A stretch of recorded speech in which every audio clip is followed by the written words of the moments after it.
Hello there. How you guys doing? Happy Tuesday. Hope you've all had a good weekend. Uh, Over here, the weather has been quite warm over the weekend, but currently it's calmed down again.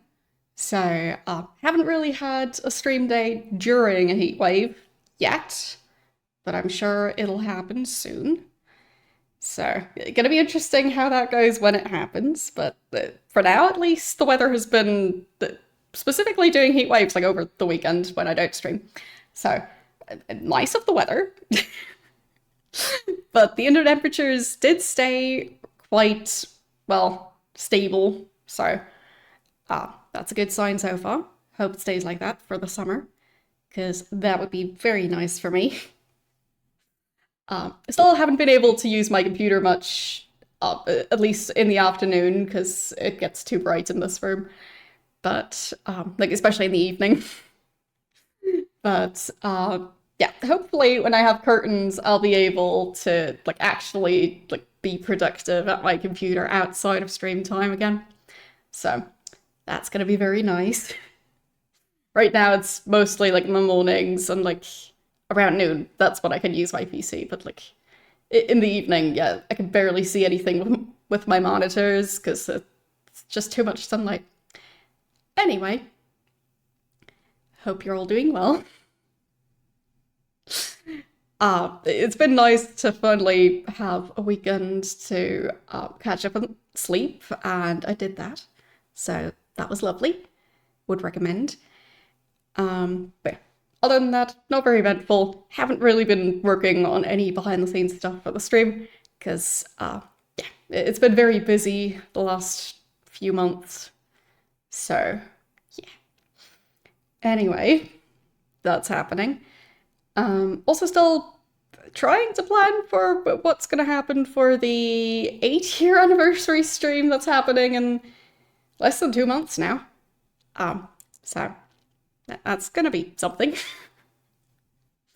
This channel is aging faster than I'm able to keep track of, clearly, because how has it already been close to 8 years since I started? I have no clue.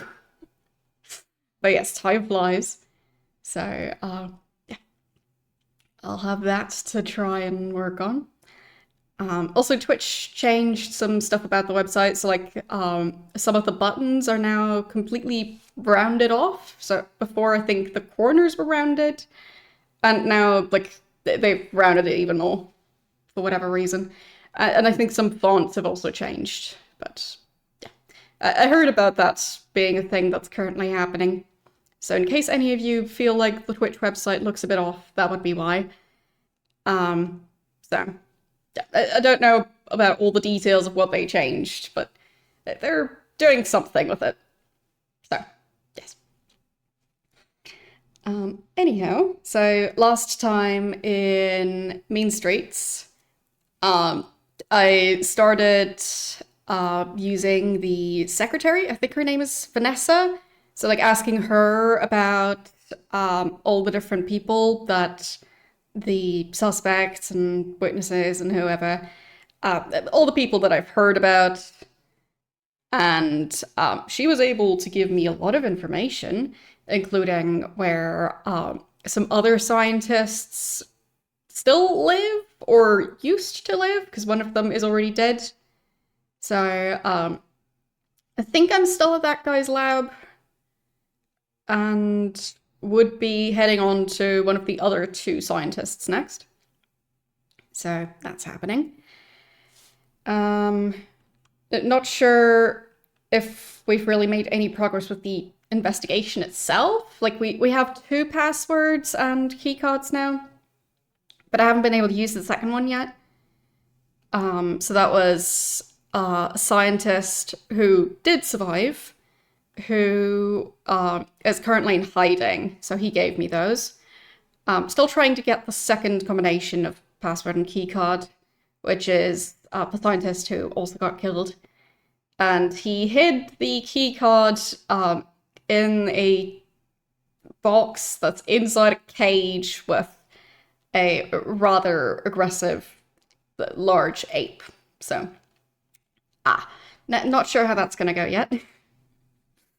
Uh, Maybe I can play a lullaby and that's gonna just convince the ape to take a nap and not try and rip my limbs off or something.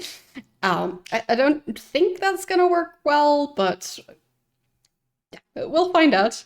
This game is kind of a weird combination between almost point and click game and a text parser game, but also has some FMV aspects.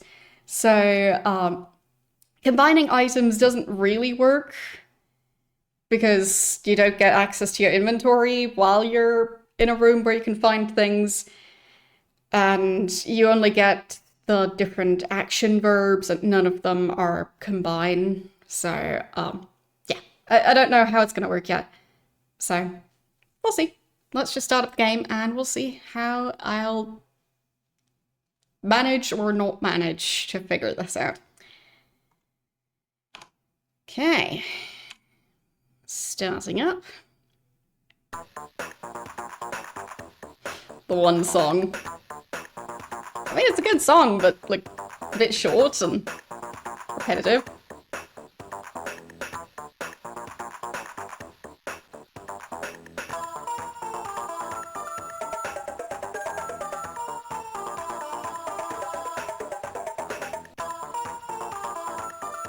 Yep, this time they even loop it. Yeah, they are looping it this time around.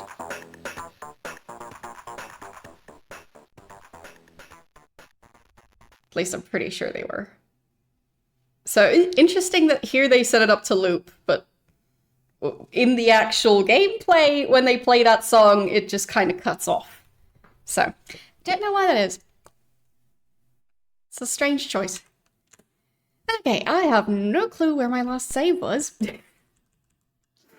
Let's just find out. Was it this one?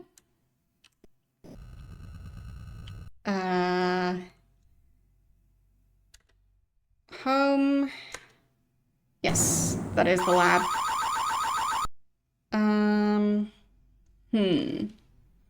Yeah, I think it looped twice. But I do think it looped. I mean, I'd have to examine the song more, but I do think they set it up to loop, because in that one it didn't have the weird cutoff that it did with the other one, so there is something different about it. So, did I already pick up stuff here? I think so. So this would be after I did my first search of this place. I think I should have the key for the wall cabinet. Yeah, exactly. And nothing in there. So that is indeed after I did that stuff. So now I just need to turn off the alarm system again. So, rat cages, move, open the circuit box, and flip the switch. There. So, what could I do about this cage? Two eyes stare ominously at you from behind the bars. Right. Oh, I also found a screwdriver in this lab, so... the creature... An oversized ape with wild eyes. And there's a small metal box. Right. And I remember there was some stuff here. Yeah, the microchip equipment. So it seemed like they were using microchips to experiment on the ape to control it somehow. Just not sure what I can do. Like, I picked up some supplies, so that might help. But as I said, I did also get the screwdriver, so that could help. And light switch. Yeah, it is still working despite me having flipped the switch on the fuse box.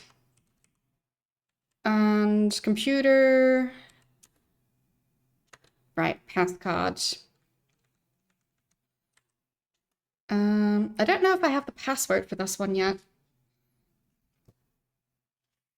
Or if it's just the passcode. Let's see. Where are my notes for this game? Do I have the combination for this one yet?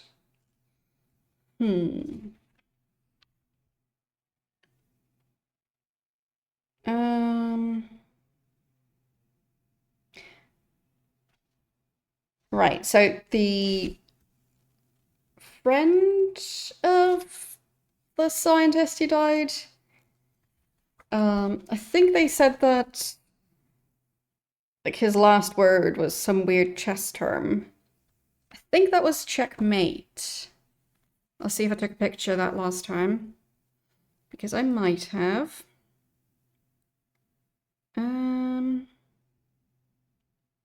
Don't currently see it.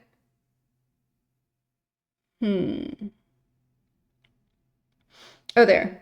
To Cal Davis, subject, Nexus, September password, and yeah, the coded word is the scrambled version of checkmate.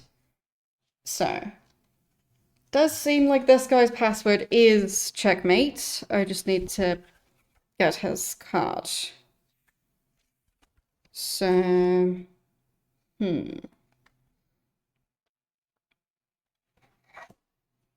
I'll just write down the password.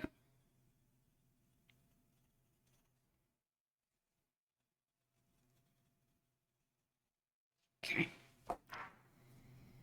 So, I guess that's all I can do in here for now. Might need more supplies or to talk to the other scientists. So, where do we go next? So that was Cal Davis's home,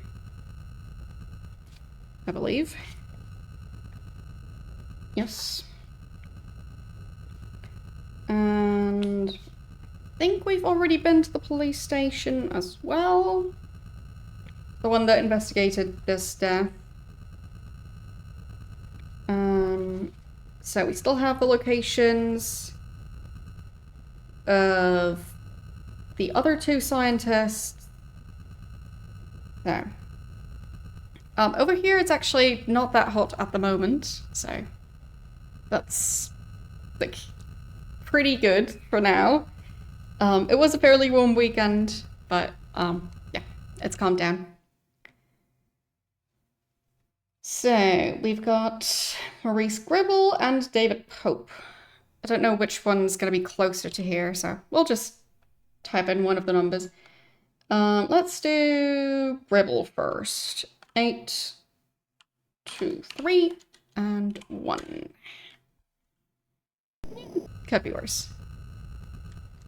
So it's that way ish. And let's take off, speed up.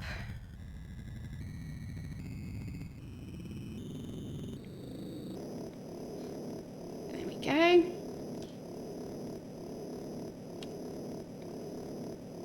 Yeah, it's been quite warm over the weekend, definitely, but nothing too bad. And the indoor temperatures stayed very reasonable for once, so that was now the second heat wave since moving, so It seems that this place is much better at handling the heat, which is very nice. Helps to not live in an oven.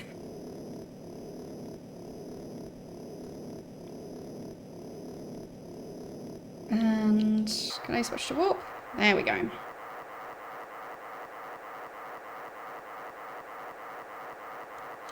I do wonder what the other scientists are going to say, because I think they're not in hiding yet. But I guess it could be that they're just not going to be home.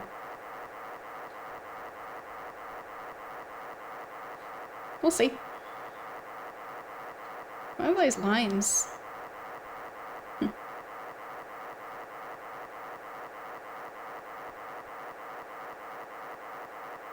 Is that supposed to be a road? Maybe.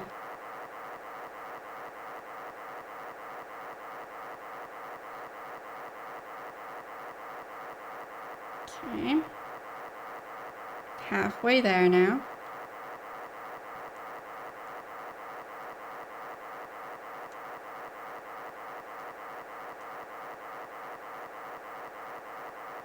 I do find it interesting that they decided to make the sky red. Like, out of all the colors to pick for the sky. They clearly have blue. Why not make the sky blue? No, no, no, no, I'm gonna crash. Nope. Yeah, I crashed. Whoops. Silly hill. Was too tall. Further up. And time to move forward again. But also further up. That's a really tall hill. Why is that hill so tall? Okay.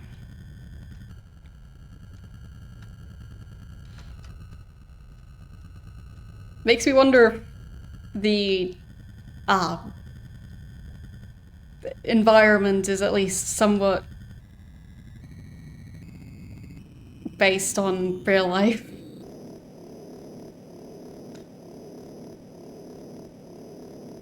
Warp. There we go. So, now let's slow down and go to a lower altitude. No, that's higher.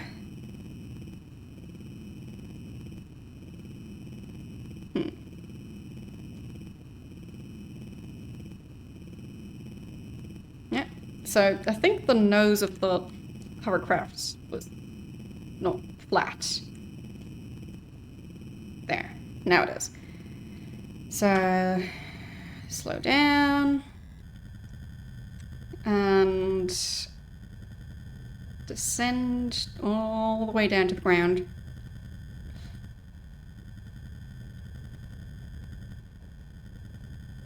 Okay, so I think this is supposed to be a city. With all the pavement grey.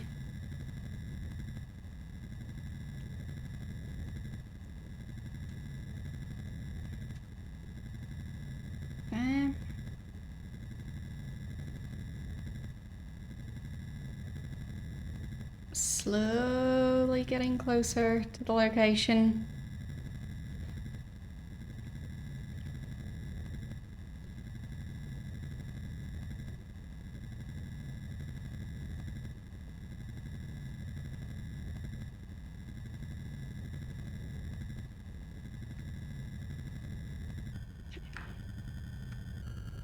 Slow it down so we don't crash into anything again.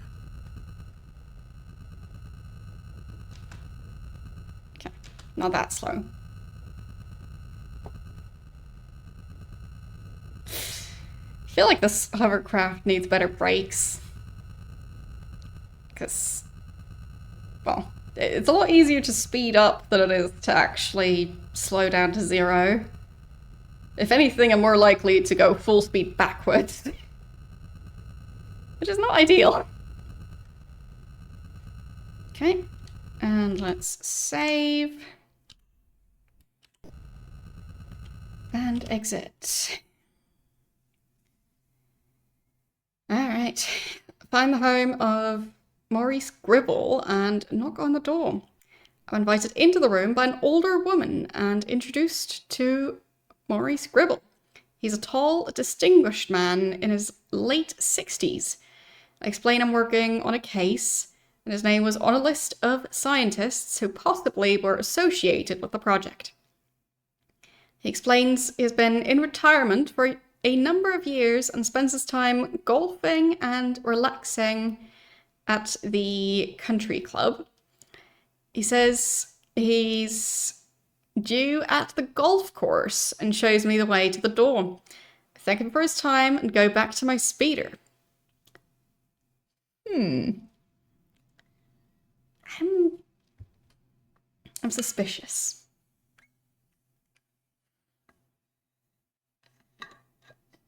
Somehow I don't think he has an appointment at the golf course.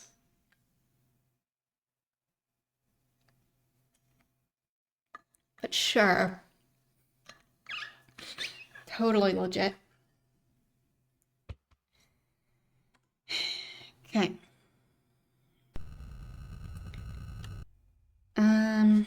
I guess if I enter again, I'll get the same. Yeah.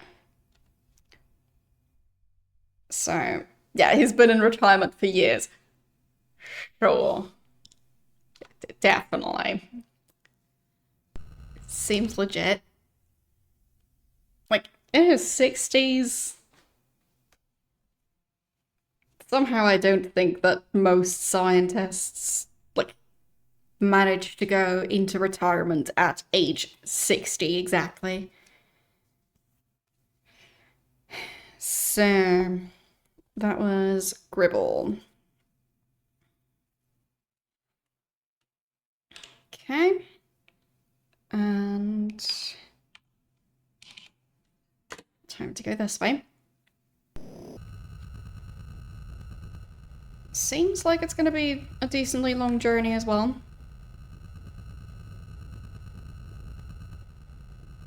But I feel like a lot of scientists pick that career path because of being very passionate about science.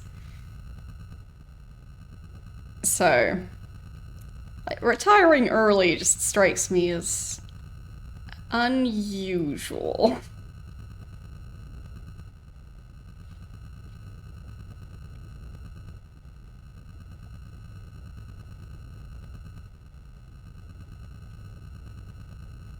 Especially with how most of the colleagues seem to have been, like, university professors in their 60s.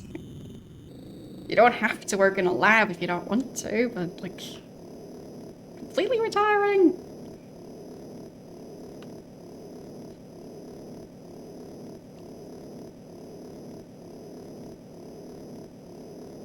And just playing golf instead?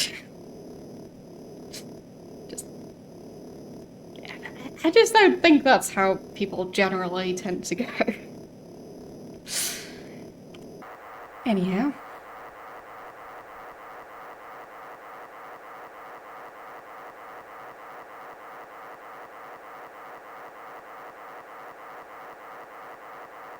It's gonna be quite the journey. Like, I think on the map it looked like it was quite far away. But it's not always easy to interpret. Can't go any faster than this, so. But we'll get there. No, I don't want to skip the flying segments. I know they're silly, and they take a while. But they're kind of endearing. Like, I don't know why they decided to kind of add a flight sim into this game.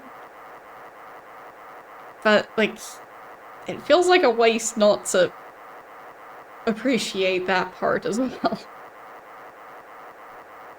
So. But flights do take a while. Yeah, definitely ambitious. But I definitely think it's interesting that this game is kind of a combination of a flight sim, a text parser, a point-and-click game, and like an FMV game, all jumbled into one, and it's from 89. So it's a very intriguing combination. Because, like, you do have some voice acting, very limited, but it exists. And I do think they used, like, pictures of actual real people. It's not really videos at that frame, right? But, like, yeah. It's like a very bare bones, slight, like, FMV game, almost. And, like, it also kind of almost going into point-and-click territory. Like, it doesn't use the mouse, but it's not really a full text parser anymore, because it has the verbs instead of needing to type everything out fully. So now you just select the verbs with the arrow keys, but you don't have to type much. Specifically, just when you're interrogating people do you have to type. So yeah, it's a very interesting, like, point in history, like right in the middle of when text parsers were kind of turning into point-and-click games, almost. So, yeah. Intriguing. But I do also think that it's possibly one of the earliest games that's kind of going into FMV territory as well. So, yeah, very intrigued.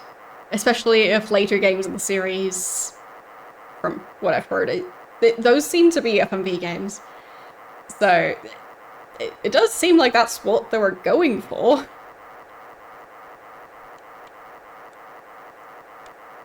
Like, they did want to use actual real people, it's just technical limitations.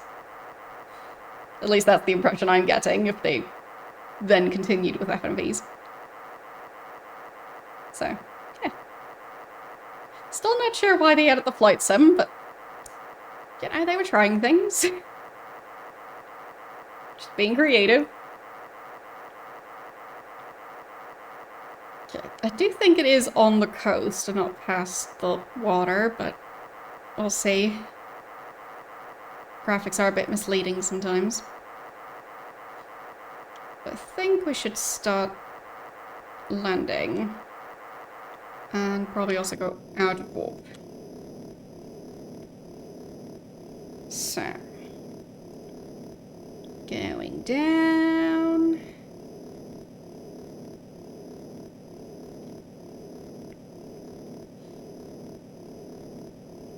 There, on the ground. And for now I can stay at this speed, but I will have to slow down soon. It's just getting the timing right on when to slow down and when to go back down to the ground. It's difficult. And if I don't do it at the right rate, then I either go way past where I was trying to go, or I'll crash into stuff again. And I am trying to do it properly, so... Even though the hovercraft doesn't seem to take any damage from me crashing into a hill several times in a row, I do prefer to not do that when I can avoid it.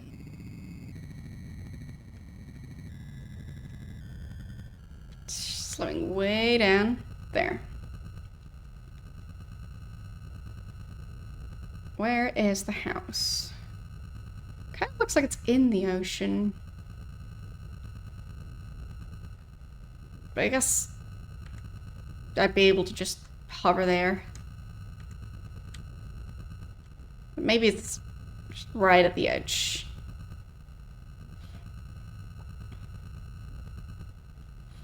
Okay, yeah, it's just on the coast. And the graphics are just being a bit confusing about it.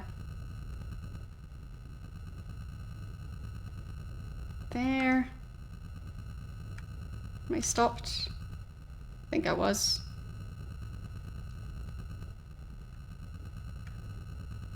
Yep.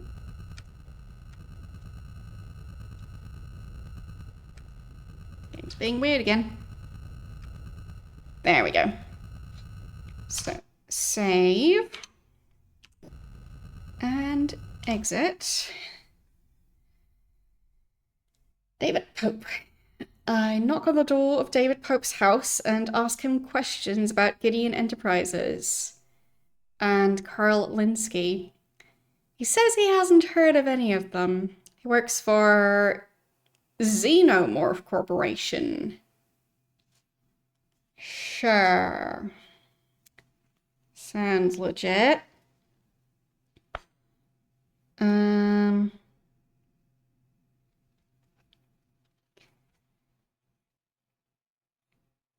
So he says he works for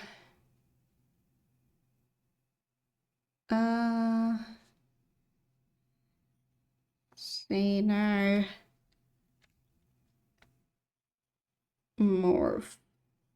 Corporation.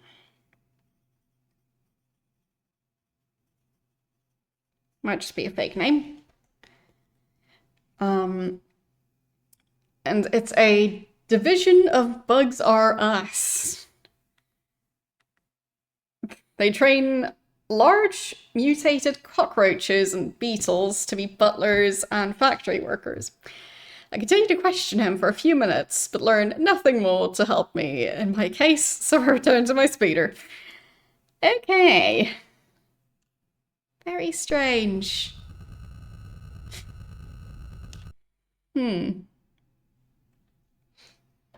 So we've been to the last two locations.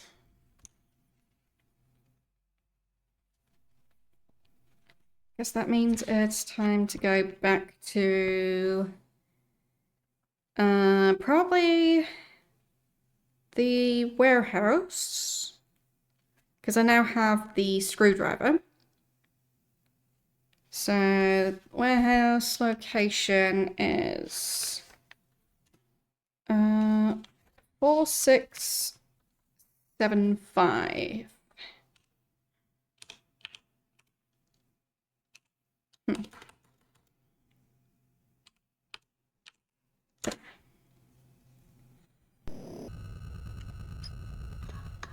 Not that long of a journey this time.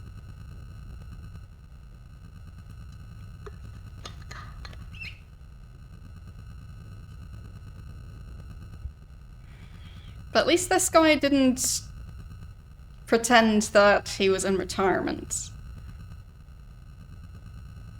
But he's pretending to work for a company that probably doesn't exist. I guess I could ask... I believe her name was Vanessa. So. Yeah? So, ask about Xenomorph Corporation. There's nothing in our files. Okay. Was that the answer for the... There's nothing in our files. Yes. So. Bugs R Us? There's nothing in our files. No. I'll just try and spell Xenomorph one last time. There's nothing in our files. Okay. Yeah, so I think this company just doesn't exist. Just wanted to be sure.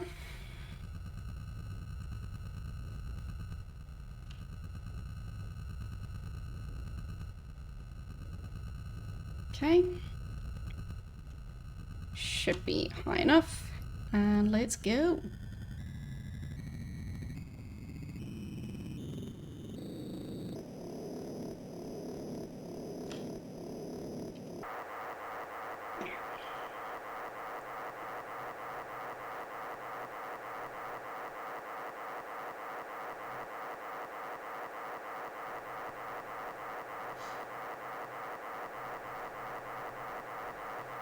I mentioned on Discord today, but like, not sure if they've rolled it out everywhere yet. The Google AI search result thing.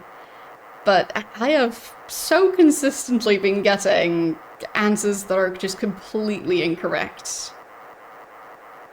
So that's definitely been a thing. So it seems like in a lot of cases, when it's not sure, it'll just make something up. And if you don't double check what it tells you, then you'll just assume it's correct. But yeah, like it's not necessarily so incorrect that someone who doesn't already know the answer would notice. But like, for example, I was like trying to figure out what sort of plant something was, and it was trying to tell me that it was most likely a plant that is a completely different color. And it was trying to convince me that, oh, a lot of people mistake this plant that grows red leaves for that plant that grows green leaves because they look really similar. Really now?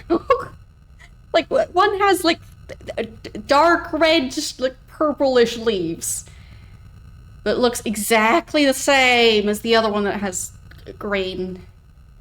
Huh. Sure. Totally.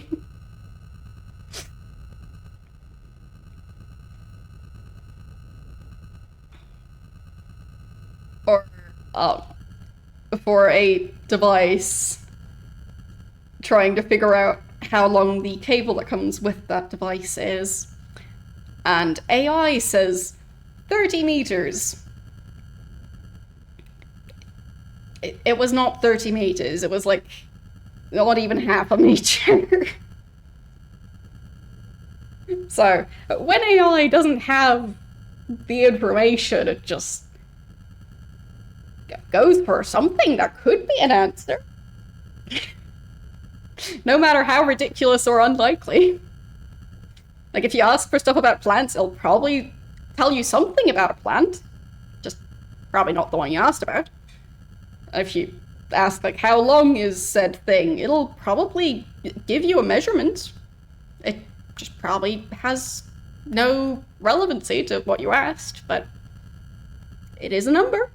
You asked for a number. So, yeah, just be careful out there. Because, oh boy, those search results are unusable and in some cases, like, just, yeah.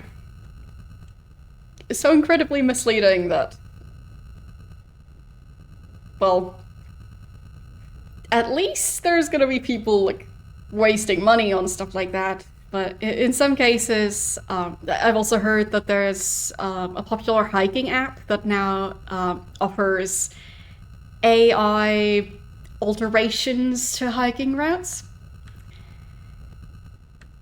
You might know about like hiking that there's like specific paths and they are at different difficulty levels, and like during certain parts of the year, certain paths might not be usable because like they're going to be flooded or like just too icy or whatever. So even if the AI gets all the information that's out there, it still won't have any experience with hiking that path. And odds are it'll just make up paths that don't exist. So the people who are responsible for rescuing hikers who get lost are apparently not happy about that new AI feature. Because they're expecting even more people to end up getting lost because they're getting completely incorrect information. So, oh goody.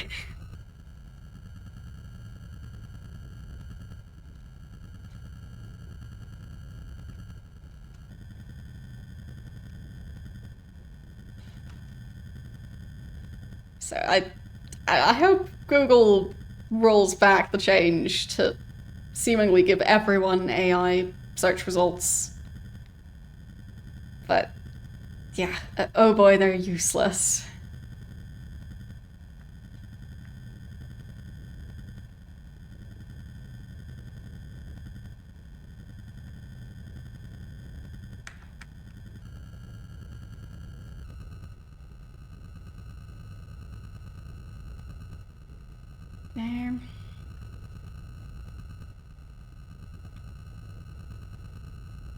Like, I haven't really found any proper useful aspects of it.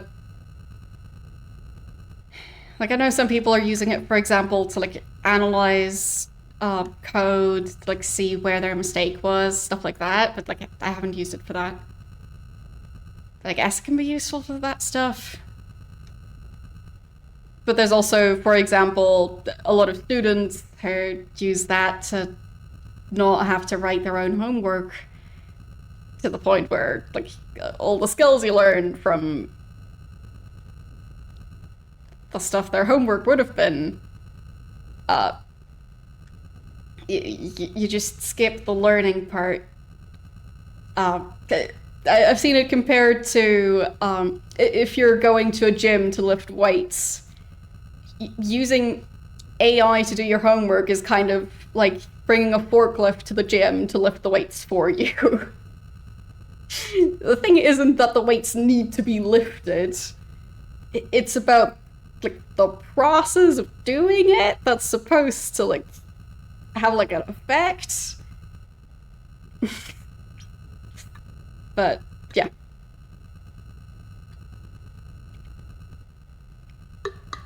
I guess some people prefer to bring a forklift to the gym.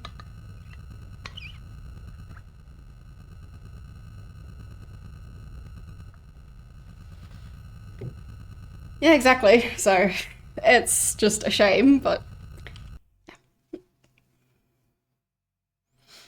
Okay, seems that it's gonna be a shooting segment again. Neat.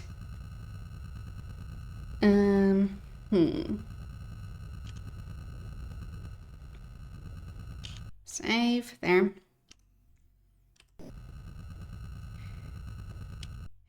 Let's see.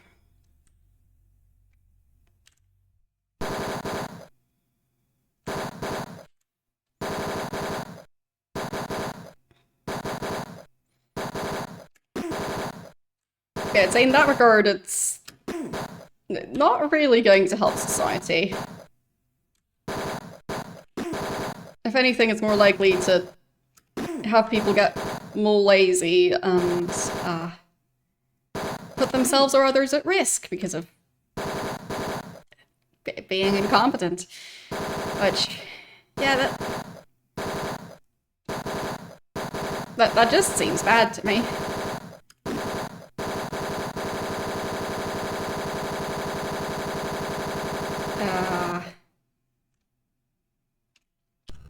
Okay, let's try that again. Like, sure, there are some uses, but I'm talking about just the large language learning models where they just feed it all of Reddit. I haven't seen a good use for those. Like, there's like models that are used for like analyzing like satellite images to try and get more information on like what's happening to plants and stuff. It's like, that, sure. But when you're just using it because you can't be bothered to open one website to try and see if you can find the answer yourself, then yeah, that's a rather different usage case.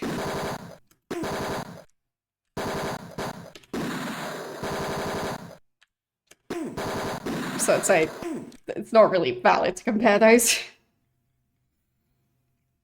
Or like when it's being used to develop models for like managing to detect cancer earlier, stuff like that.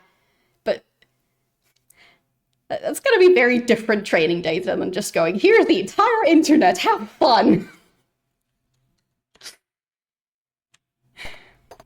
Because it seems like with that model, like, with you just feed it everything, it doesn't end well. Oh, that's the warehouse. I didn't mean to go to the warehouse. I meant to go to the apartment. Or the house, not warehouse.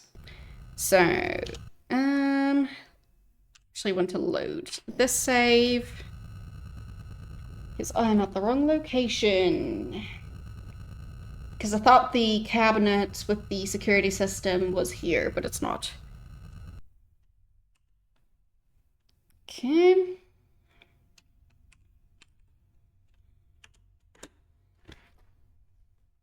Like, I'd also say that the image generation models that are used for stealing art and putting artists out of work, like, really that's the job we want to have replaced by AI. Like, we can't have it cleaning toilets, but we can make sure that creative jobs don't exist anymore. That's great. Or like writers, like, sure, yeah, let's replace writers, a job that totally nobody wants to do. Let's replace that with AI. And acting, that's also a job that nobody would ever want to do. Video game development, let's just get rid of all of those. Let's all just go, like, do the jobs that AI can't do, like harvesting strawberries and picking up trash. Let's just have those jobs, none of the other jobs. Creativity's overrated. So, yeah, that's my general opinion on it. At least the, like, models that are available to the public that just are trained on everything they could get access to. So, yeah, I don't approve. Doesn't mean that it can't be used for good at all, just the throw everything at the wall models. Yeah, I haven't seen it used for good.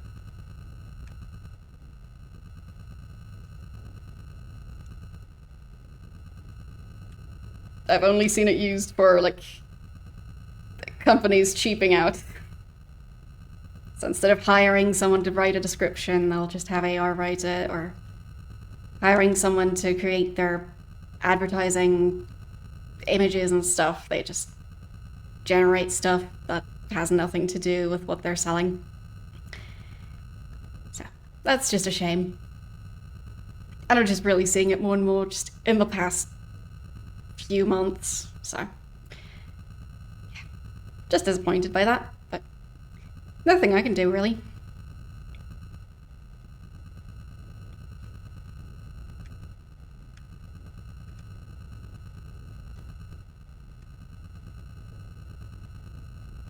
Okay.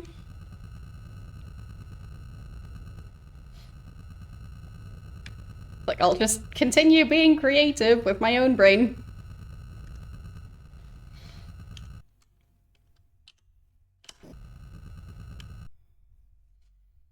Okay. That should be the actual house.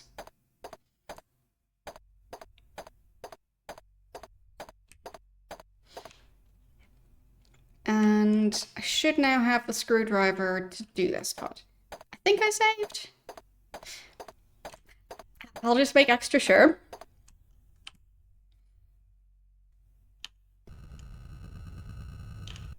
There.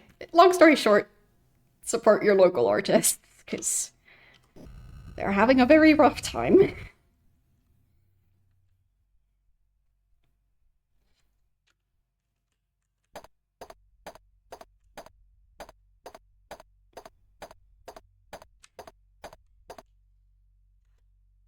So let's look at the display case. Yeah, like, I was looking for posters and stuff since I recently moved, so I'll need some, like, stuff to put on the walls. And I was struggling to find anything that's actually designed by a human. So, yeah. It's gotten pretty bleak out there.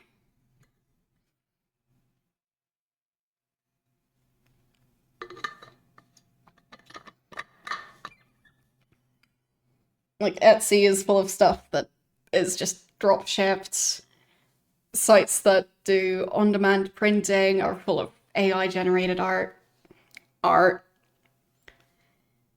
So, yes, AI generated images there. But, yeah.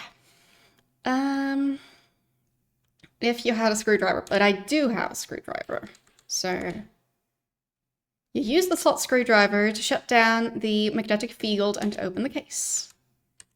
Okay, look at the statue. Historical artifact, right? The fruit cake. Dates back to the 16th century. You lift the fruitcake from the case, and the pressure-sensitive burglar alarm sounds. Fine.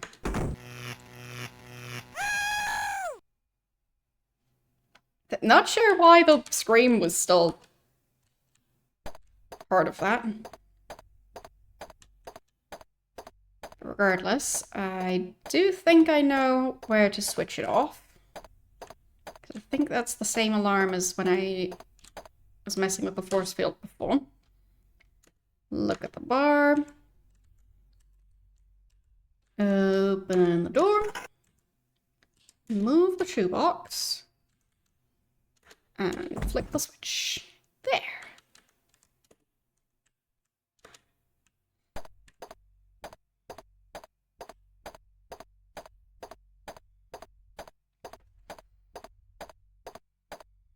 So.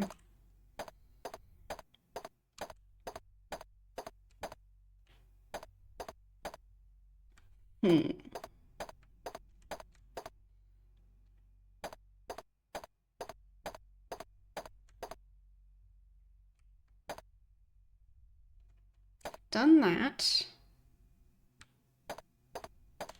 Is there anything else that I could still do in here? Not sure. Like, it doesn't have a computer in here.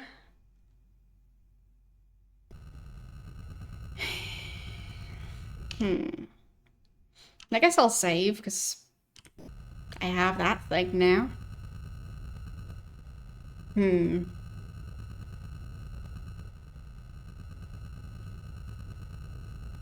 Well, some of the people who generate AI images, well,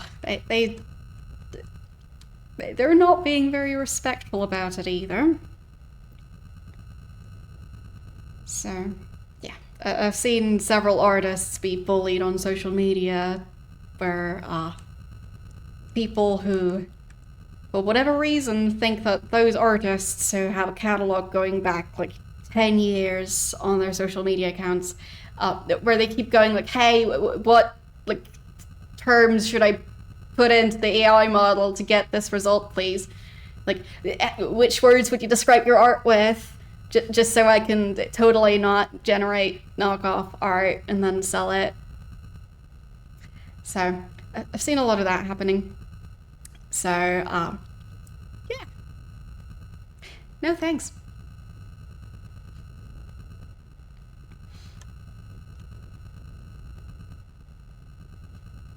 Or people saying that, like, them using AI to generate images is exactly the same as an artist practicing for decades and, like, honing their craft. Like, I mean, sure, managing to get proper search results on Google is also a skill, but it's not the same skill as, like, writing the research paper that you found via Googling. So, it's not the same thing.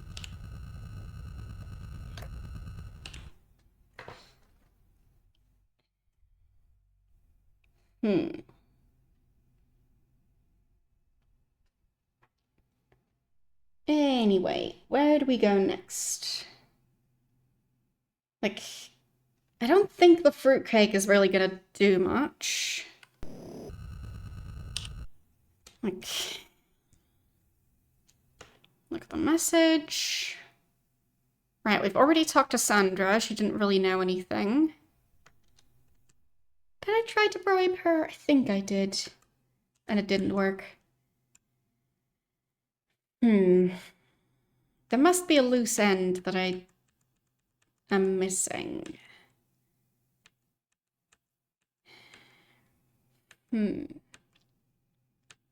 What could it be? Got this thing. Look, there. Gallium arsenide bars for microchip development. Right. I mean, maybe with the stuff I now have, maybe I could use the machine at the warehouse now. So let's go back to the warehouse again, which does mean I have to do the shooting segment again. But maybe it's worth it? I don't know. So, let's go.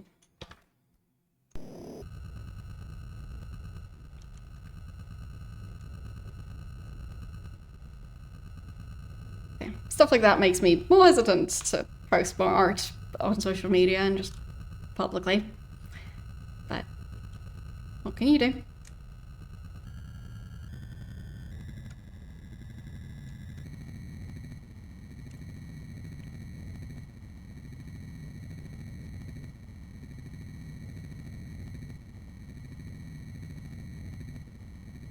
Also makes me more hesitant to buy art unless I can verify that it's from the artist's actual shop and that the artist actually exists. Which is getting quite difficult at times. So yeah, I do hope it'll be regulated, at least within Europe, but well, hope it happens soon. I think I went past the location. Wait, where was it? It's just flying over water. Whee.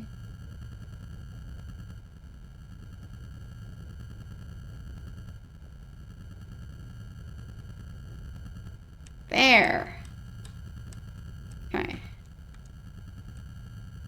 And let's land so I don't fly past it again. There we go.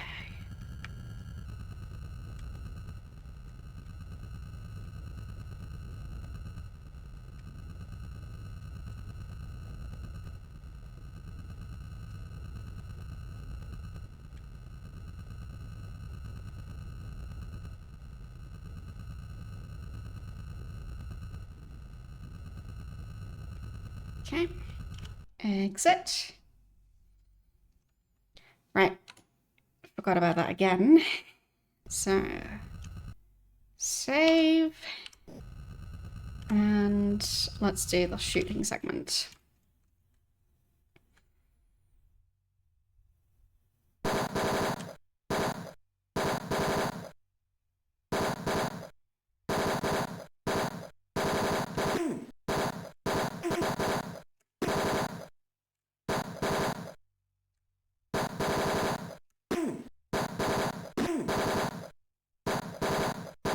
There.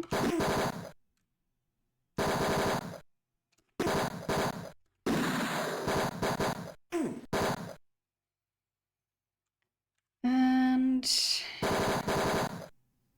I can shoot over that one, which is quite nice. Ow. I feel like that bullet was already past me, but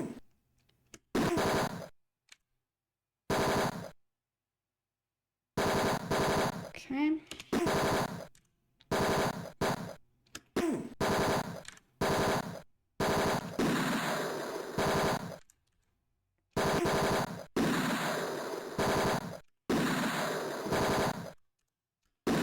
Really?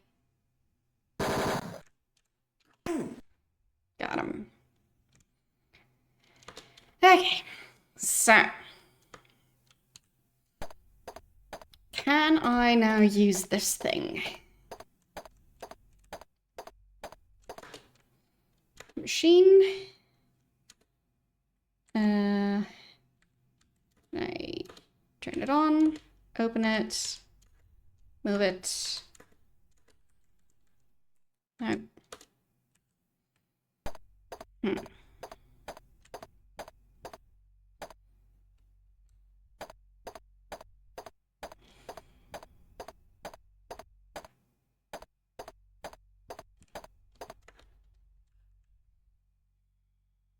Like, I already managed to do a lot of stuff in here. So I don't really see what's different here.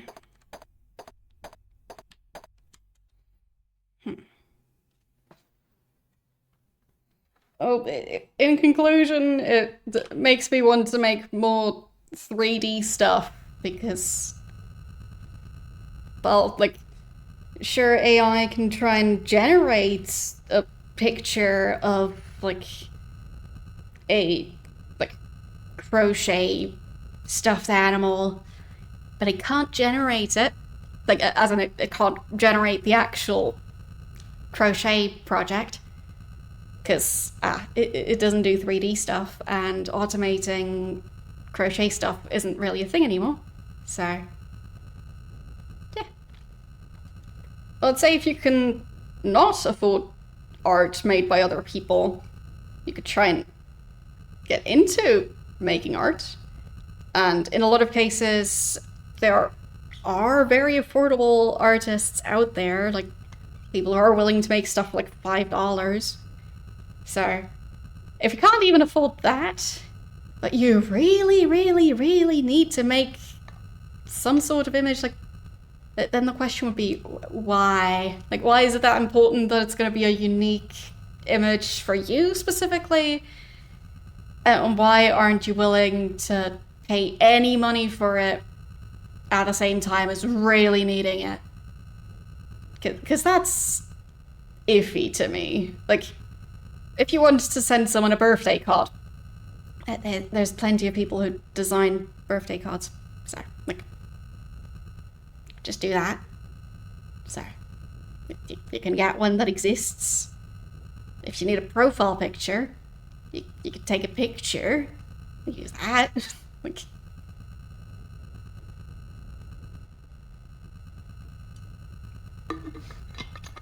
if it's not important enough to pay for it, and you want it to be custom, do it yourself? Or maybe it's not that important after all.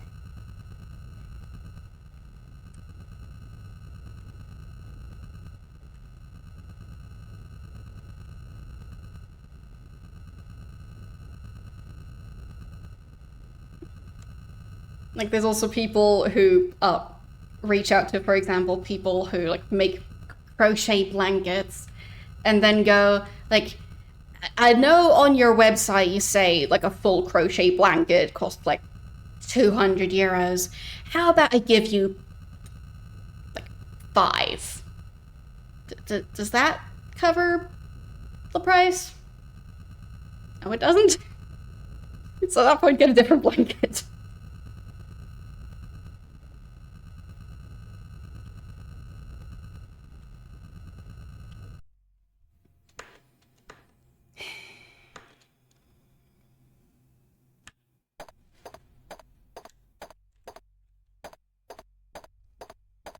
But really, what am I supposed to do at this point in the game?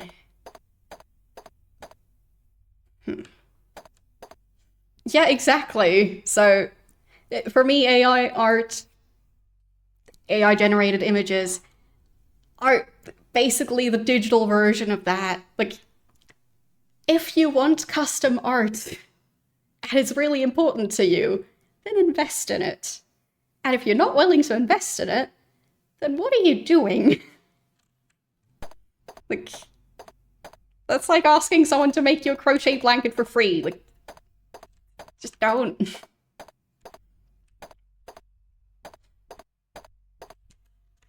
Like, either you're willing to make it yourself, or you're willing to invest in it, or just go for some of the other stuff. Like, there's sites that have free stock images that you're allowed to use, for example. Like, there's plenty of stuff available that doesn't require people's livelihood to be taken away.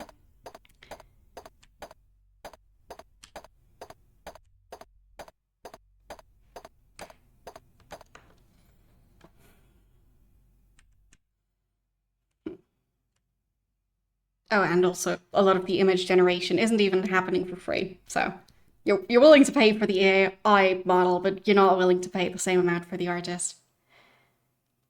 It's just, yeah, I don't get it at all. But I'm on the artist side of the equation, so I am going to be biased, but yeah. Like for me, I wanted to like have custom channel art for my channel, so I learned to make it myself. Like I didn't just pop into existence knowing how to do pixel art. I taught myself. Yes, it took a lot of time and effort, and it was worth it. And it would definitely not have the same meaning if I just typed a prompt into a generative AI thing and just slapped that onto my channel.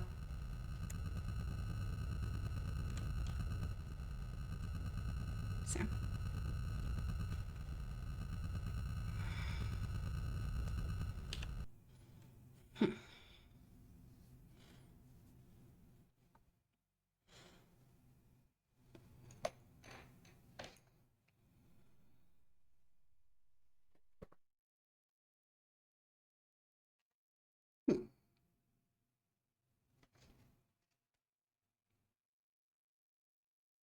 Where do I go?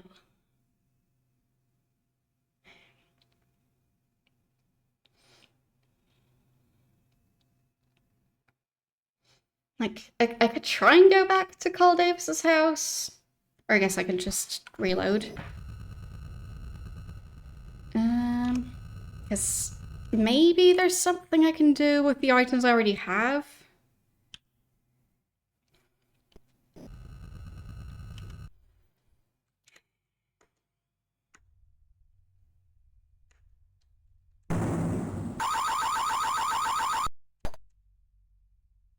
Should I bother to turn off the alarm? Not really.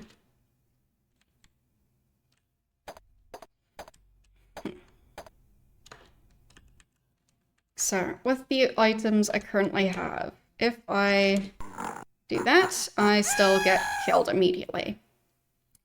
Okay.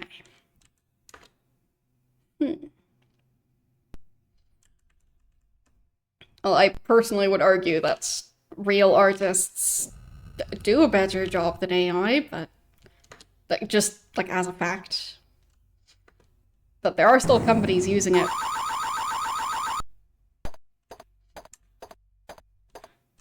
So it's just a matter of, I guess some people don't appreciate the difference, and you're not going to be able to change that.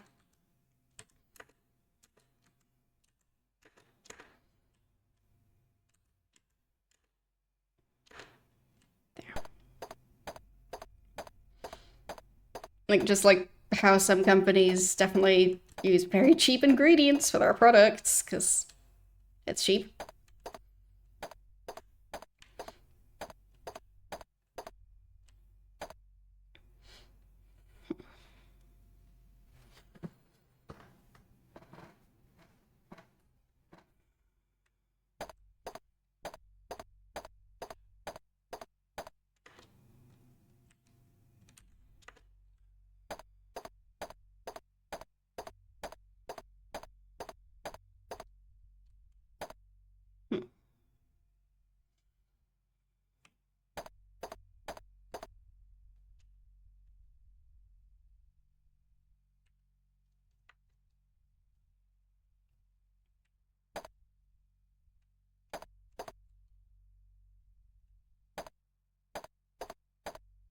How could I deal with this situation?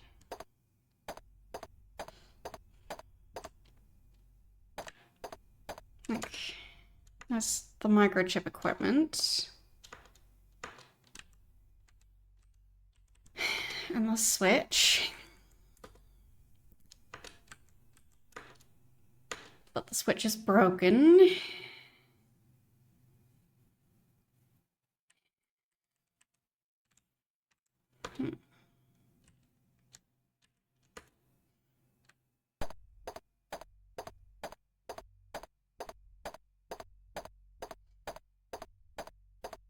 Like, I'll try not to go too far into the topic, but I'd say there are good reasons there are limitations on picture generation in AI, because there is a lot of content that can be generated that uses illegal materials, for example, because it just scraped the entire internet. And if you're trying to build a company and charge for a service that is then used to create illegal images, your company's gonna get into trouble. So,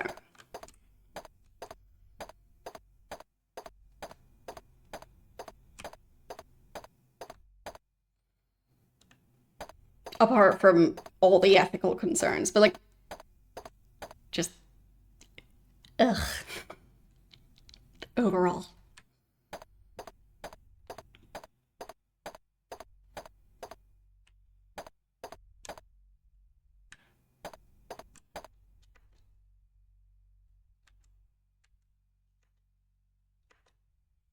I don't know how I'd fix the microchip equipment. I can't move it. And I don't think it's related to the fuse box. Like, I do have a screwdriver, so it's not like I don't have any tools at all. So if it was just a matter of you need to carry a screwdriver while trying to fix it, then that should already be handled. Was I able to get access to this file cabinet thing? There. File cabinet. Right. Look at the cabinet. The game is so peculiar about, like, oh, you can't open the cabinet, you have to open a drawer in the cabinet.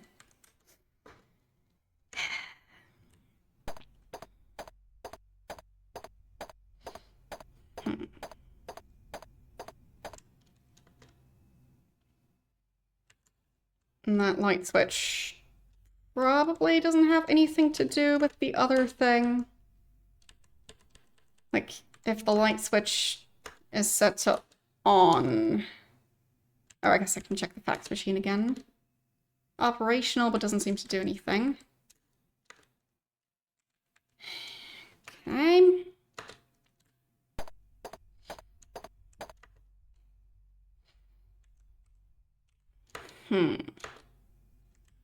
So now if I flip the switch, still doesn't do anything. Because, like, could have been that, I don't know, that light switch also switches the circuit that that thing is on. I don't know. And yeah, I need the key card for that. Don't think there's a way for me to get the box from out here. In the cage, you can't get near it without the ape reaching to get you.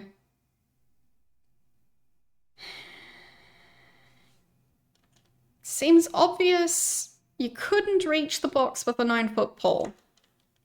What about a 10-foot pole?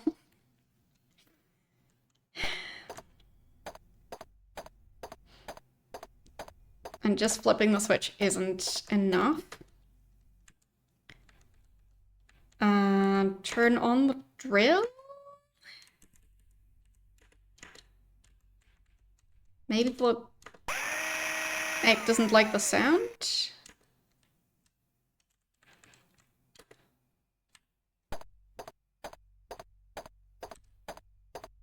that gonna work?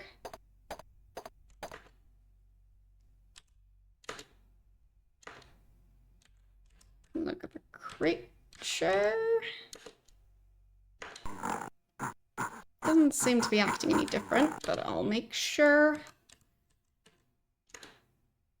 Yep, still did. The drill stopped spinning. Not sure, but seems like that attempt didn't work either. Like, I was hoping that because they've been experimenting on the ape, that the sound of the drill would make the ape not attack. and like try and hide instead. Didn't work out.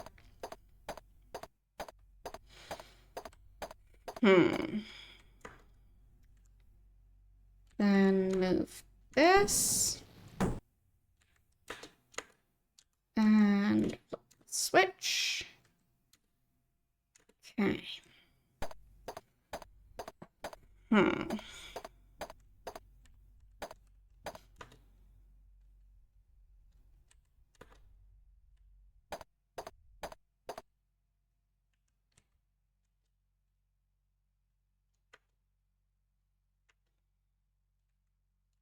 Let's open that drawer.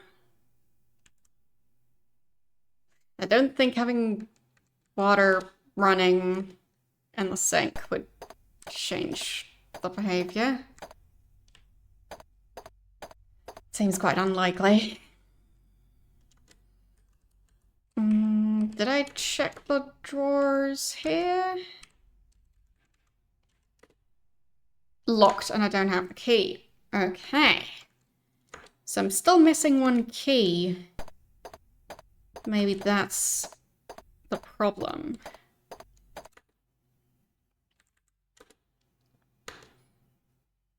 Oh, wait, I moved the entire desk. Huh. Sure. Got the key. Alright. Open the drawer. MTC check stub. Huh?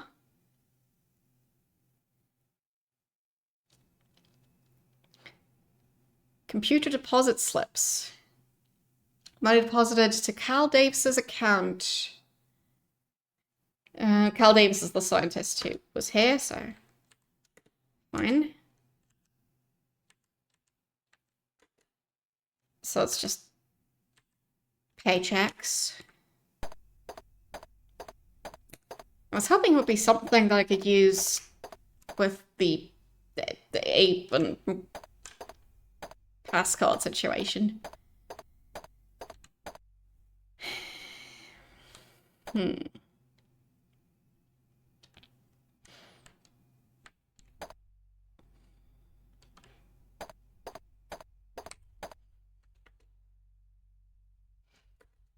Anything else on the workbench? Not really. Like, I already know that this guy was employed by that company. But I guess maybe I need the evidence to, like, prove it to other people.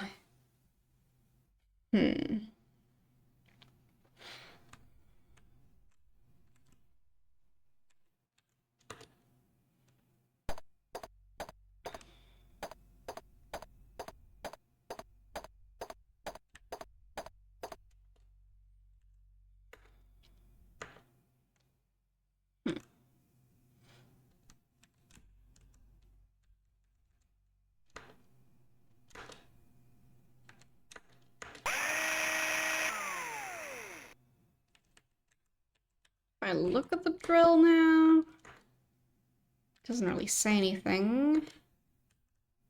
Can't move the drill itself. Can I move the table? No.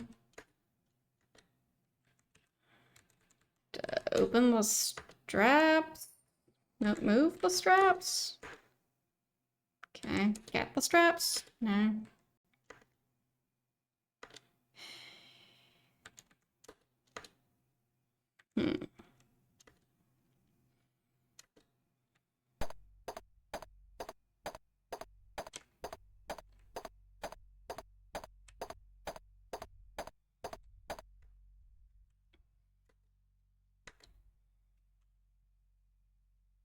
Okay, that's still the other cage, not the cages that I'm standing next to.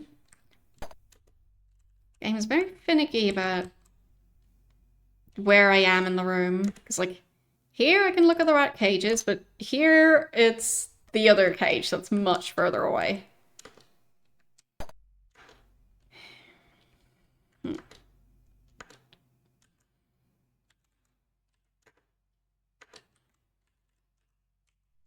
move the file cabinet, I'd assume? No. I feel like a file cabinet probably wouldn't be fastened down if the desk isn't. But maybe they store really heavy files in there.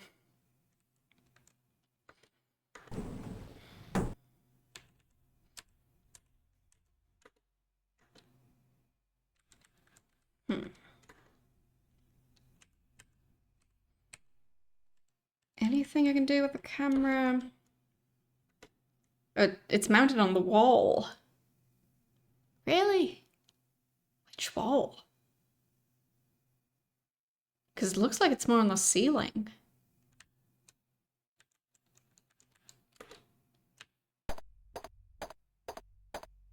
Would it be this wall?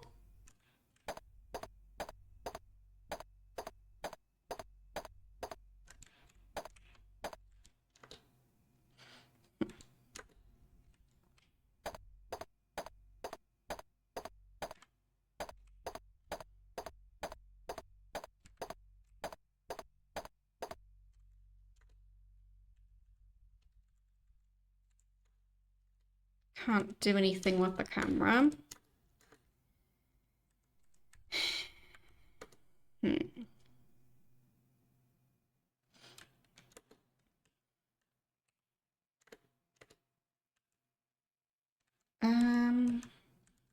Maybe look at the rat cages some more.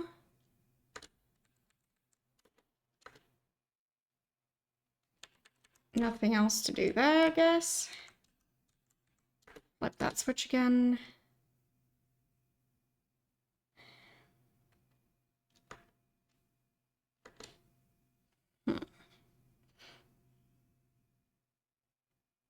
Okay, so that time it didn't close the door. But I don't see how that would help me here. Because if I let it count down to 0, it'll just mean game over again. Can I look at the outline on the floor? But really, if that's where you died... I mean, then again, it was cyanide. I don't know quite how fast acting that is. But that's pretty far away from the broken glass. And I think the drink was also over here. So he crawled? Or like walked and fell over? All the way over here?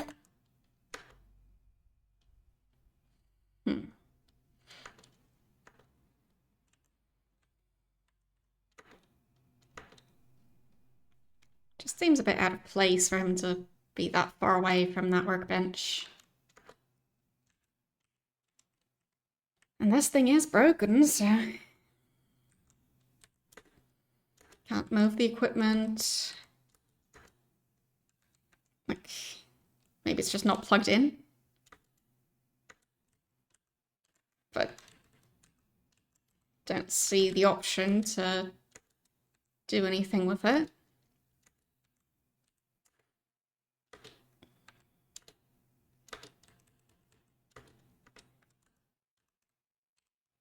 And I don't think I can get the switch, no.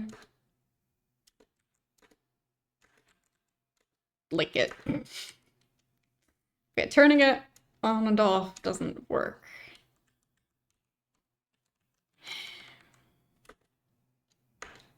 And it wasn't that desk drawer, because that just had the checks. Like, is there another desk drawer that I haven't been able to open? No. It's just the one.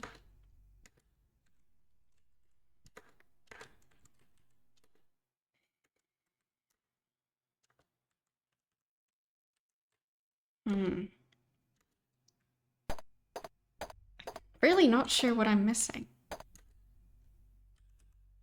Move the chair. Nothing. I've already used the stuff in the wall cabinet, or I've removed the stuff from the cabinet.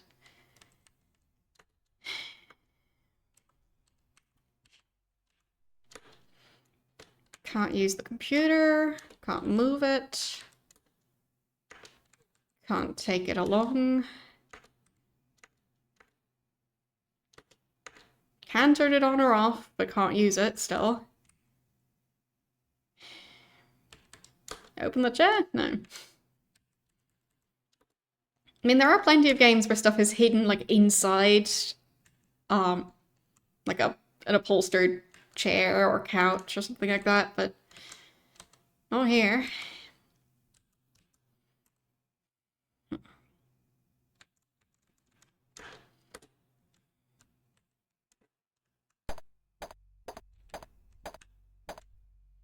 There's also this lamp over here.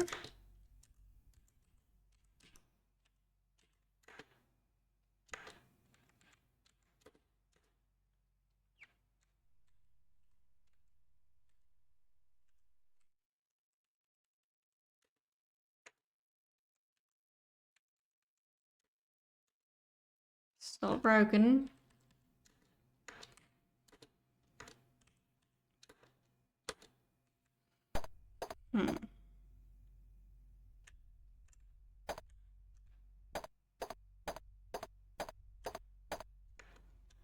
Now, it's just difficult to know what to try.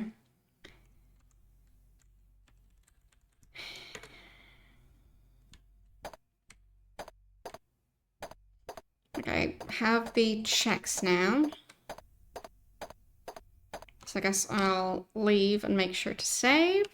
Before that, I'll double check that I have them.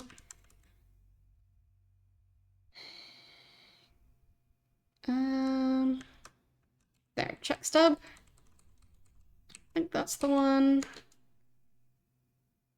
Cal Davis, yes. So I save.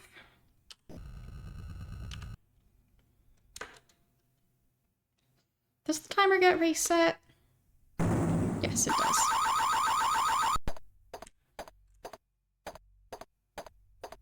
I was getting a bit worried that every single time it would count down by like a minute or so, and then eventually I wouldn't be able to do anything before, well, the game over screen. And flip the switch. Okay.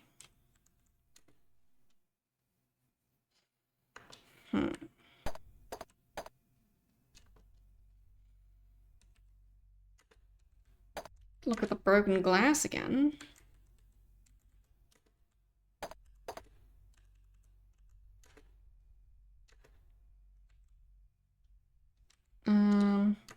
Move the glass. Yes, I can. Can't pick it up. Shouldn't lick it because that's deadly. Don't ask me how I know.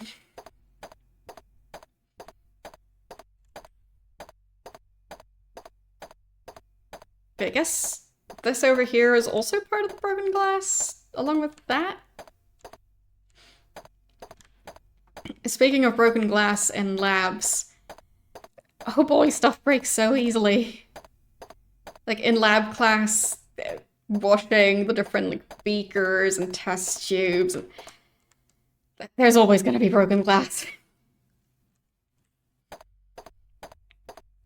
Because pretty much everything is made of glass because it's just, or I don't know which type of glass exactly, but it's just because it's very useful for chemistry purposes. Because you obviously want material that won't really react with the stuff you put in there. And also, like, material that can withstand a certain amount of heat and all that stuff. So glass is really useful for that, but a lot of the glass is really thin. So if you think of like a drinking glass, if you bump into, I don't know, like your countertop with a drinking glass, it's more likely to survive that than if you think of lab equipment. Because a lot of that stuff is so breakable.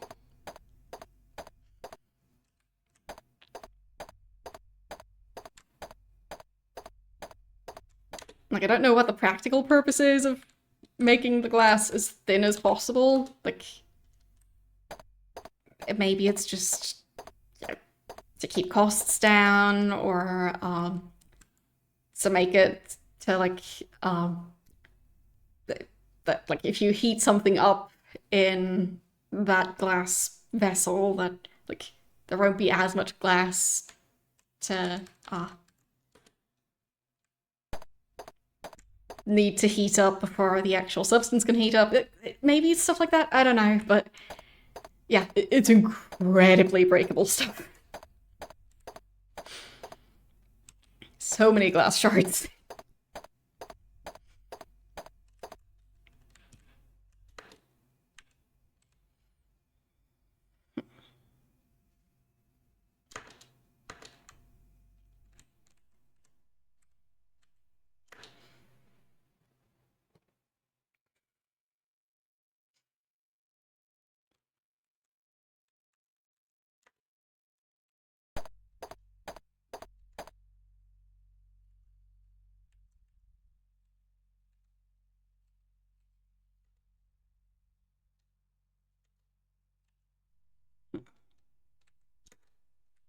I don't think the checks would have anything to do with, well, trying to get the pass card out of that cage.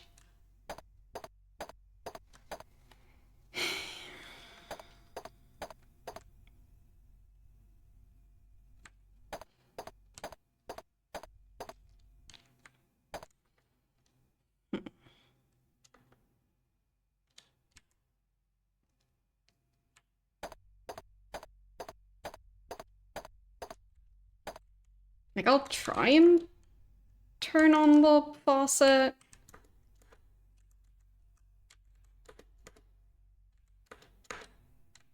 And the drill. Just make as much noise as possible.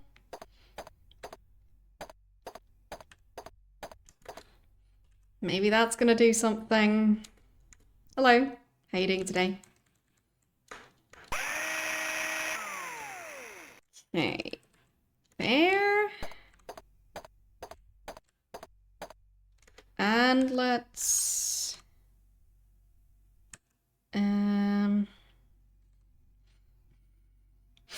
Nice. I think a lot of birds produce that type of oil, though.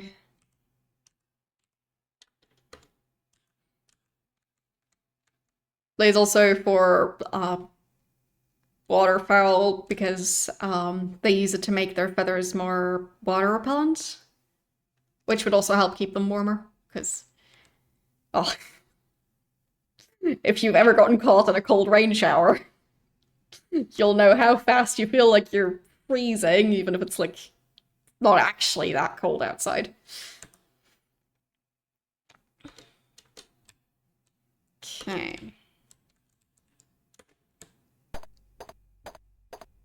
So, trying to have this place be as noisy as possible.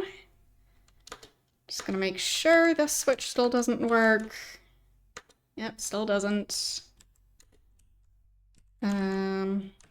Guess I'll turn on that lamp. Yeah. I can barely tell when it's on, but that's fine. And then that light switch. Okay. So. Now I still die. Okay. So.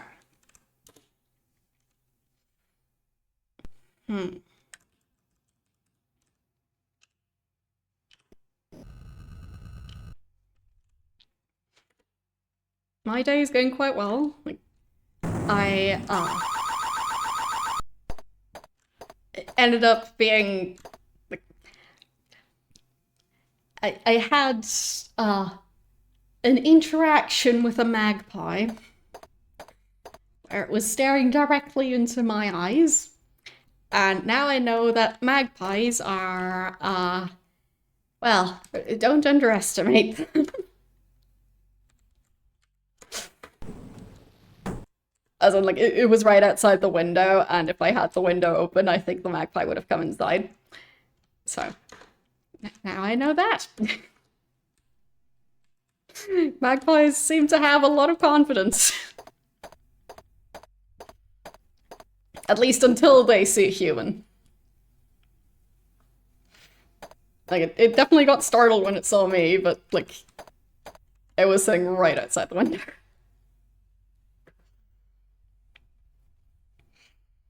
So, yes. I no longer trust magpies. Because they seem sneaky.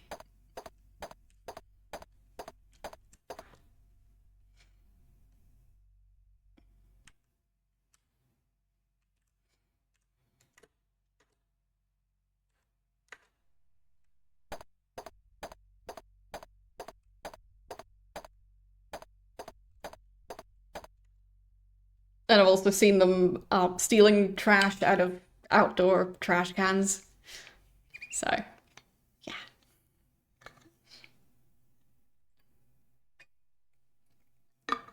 Never trust magpies. I mean, supposedly they're also the type of bird that would go after shiny things. I haven't really seen that, but they sure don't seem afraid of, like, humans other than, like, direct confrontation. A lot of birds are more skittish and stay further away from humans than magpies do. So, yes.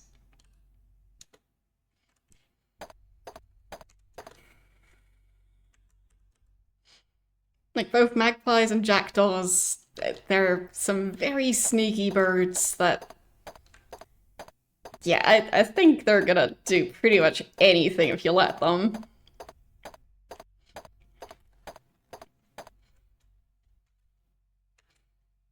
Yeah, I'm not gonna start feeding them. Like, I don't want to open that can of worms.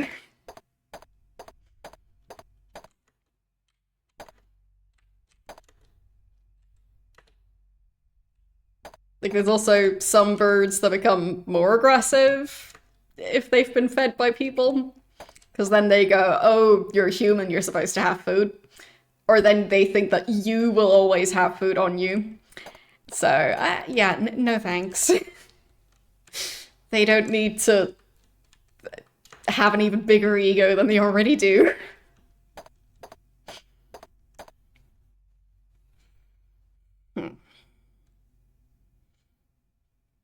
Over there, they're aggressive during breeding season. Okay. Like, aggressive towards each other? Or towards humans? Because, like, the main birds that I've seen that are, like, actively aggressive towards humans are swans. Specifically during breeding season. Really, aggressive towards humans in their territory. Haven't really heard of that before. Good to know. But, like, I've seen, like, for example, human walking along a path, swans walking towards the human, walking on the same path, and the swans, they might not attack the human, but they are definitely going to be aggressive towards the human, even though the swans didn't have to walk on that path either, and yeah.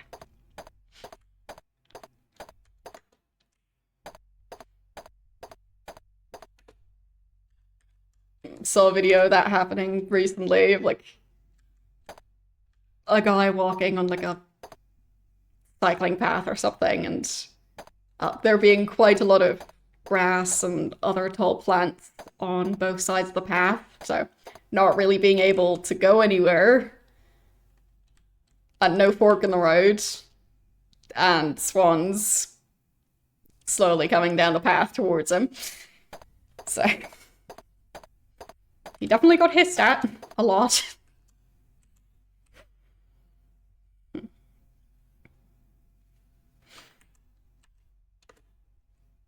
Yeah, I've also seen that in some cases, swans end up landing in areas because they think it's water, but it's actually just concrete that looks a bit shiny from when they're flying above it. So I think like on hot days, or if the concrete is wet, they're more likely to mistake a road for a river. And they have issues taking off from solid ground. At least if they don't really have space to like run for a bit and then fly.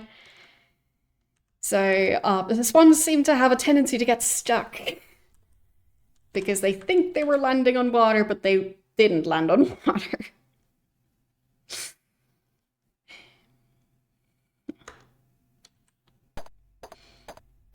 And then, of course, convincing the swan to move out of that area to somewhere where it can actually take off again. Yeah. Good luck doing that. I can't open the cage this way. Can I move the cage? Lick the cage? Nope.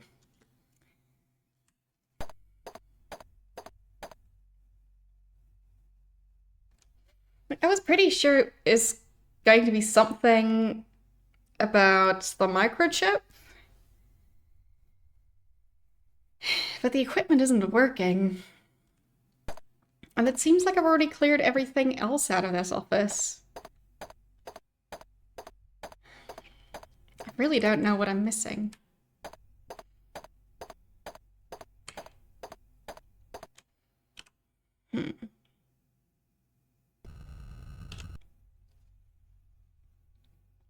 Let's see.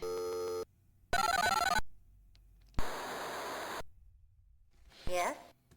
Can't help you there. No. What about Nexus? Can't help you there. No. Micro chip? Can't help you there. No. Ape? Can't help you there. No. Cage? Can't help you there. No.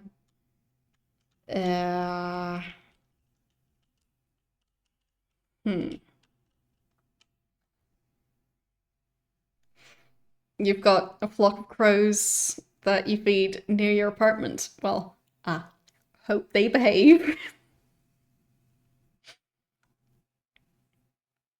Like, I have heard of people befriending crows and then the crows bringing them gifts, like, I don't know, like a walnut shell or something. It's like nothing super fancy, of course. But it does seem kind of neat. Just the question is, would they be able to draw the line between, like, being fed by that person sometimes and feeling like you owe them food?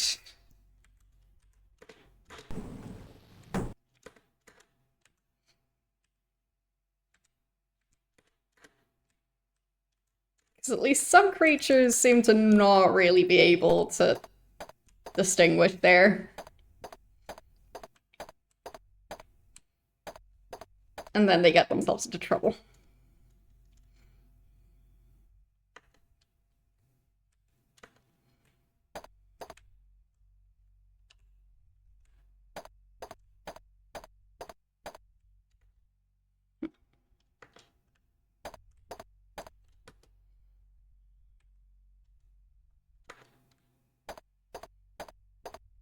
Like, you probably don't want a raven, like, trying to rip apart your backpack because you didn't manage to feed them.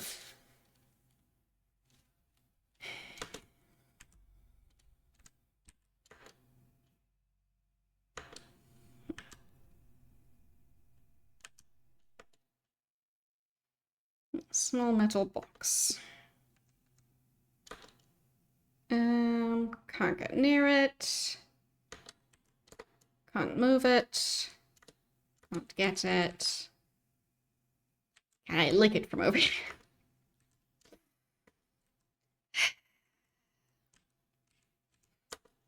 Do anything with the creature? You move in close to the cage. Suddenly you feel the vice grip strength of the ape's hands around your throat. He violently shakes the life out of you. The end. Great. Well, that didn't work. So it can also die without opening the cage. How revolutionary.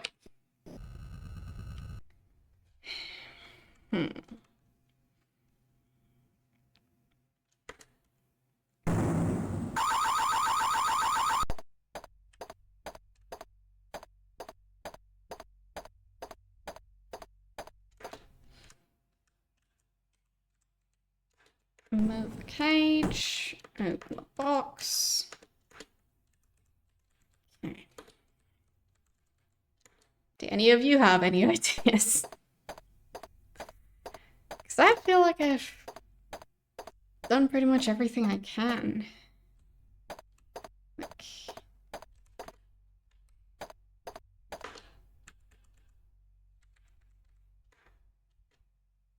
doesn't really change anything.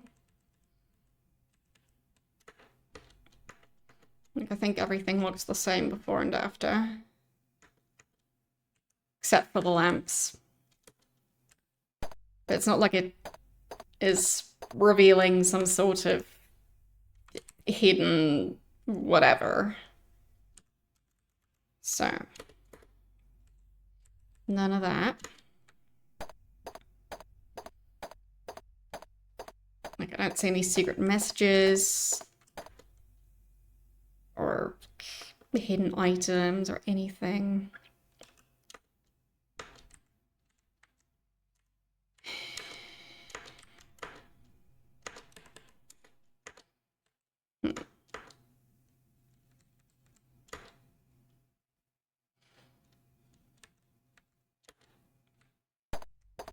Like, turn on the drill and then I get on the table? And drill into my own skull? I'm sure that won't have any negative side effects.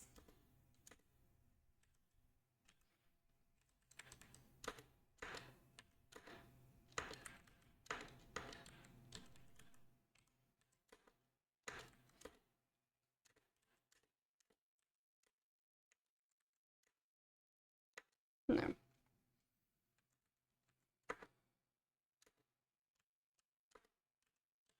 Hmm.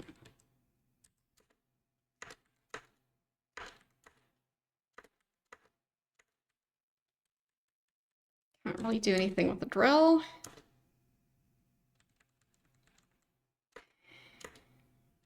Except for turning it on and off.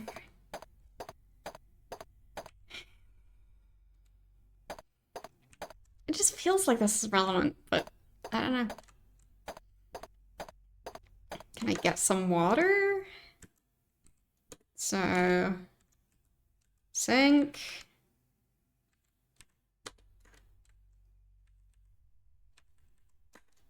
Is the water running now? No, it's not. So, okay, look at the sink.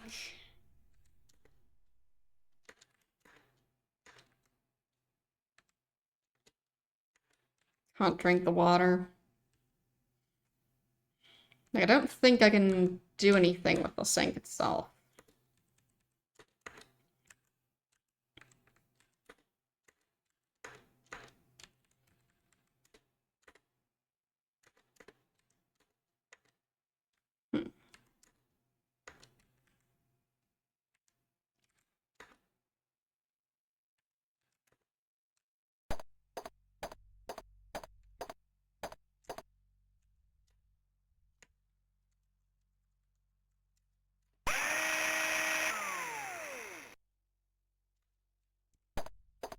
No.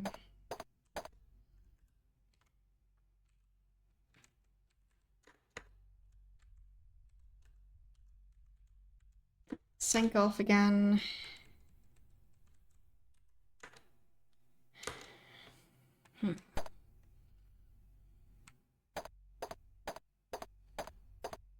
There's just so few things for me to interact with in the first place.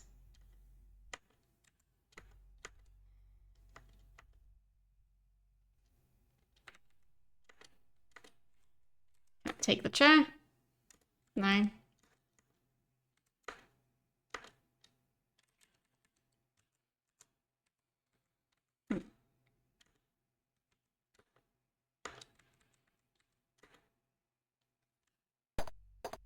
What could I be missing?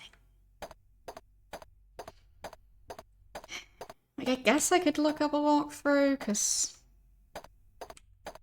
I'm feeling quite stuck at the moment. I just don't really know what the game wants me to do. Like, I already came up with a lot of things that weren't the solution.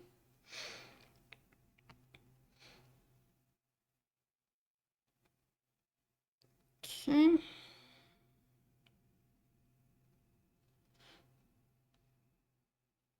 I'm at Cal Davis's home slash lab.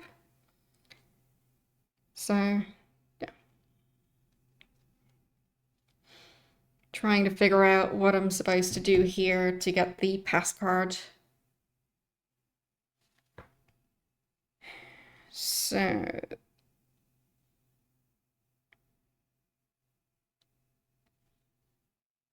there, Cal Davis's lab. Yeah, that's to turn off the alarm. I already know that.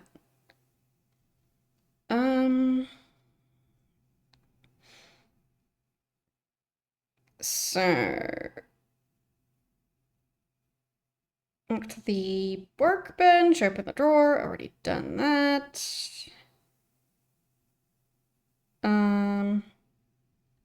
Look at the cage, done that plenty of times. Hmm.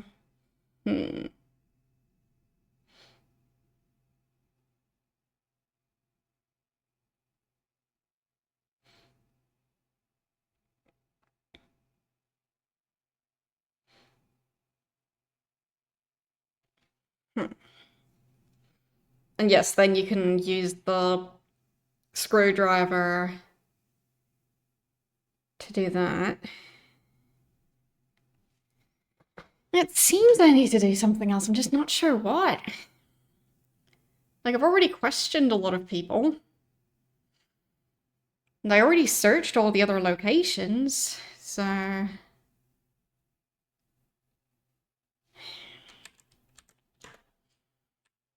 just don't understand what I'm missing.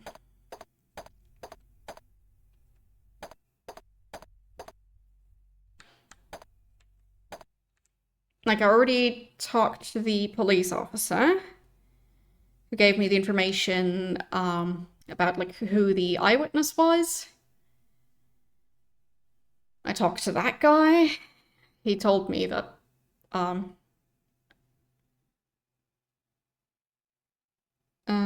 like, he told me the password and that the key card is in that box in the cage. So,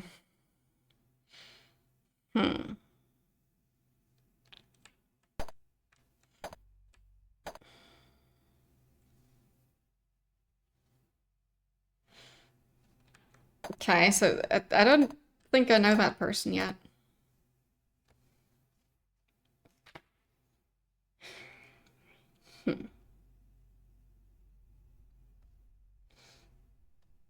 I'm looking at my notes.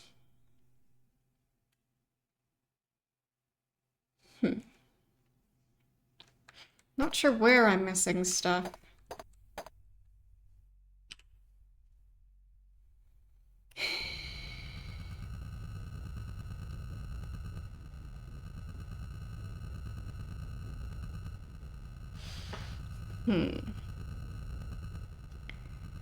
Like the eyewitness, he's the...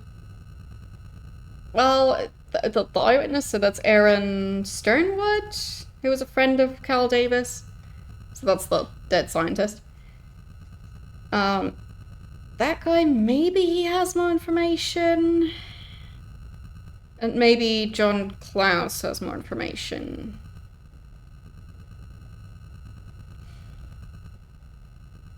Or maybe Sonny Fletcher, the private investigator, if I can find him. Let's see. Lee as the informant. Guess I'll call him.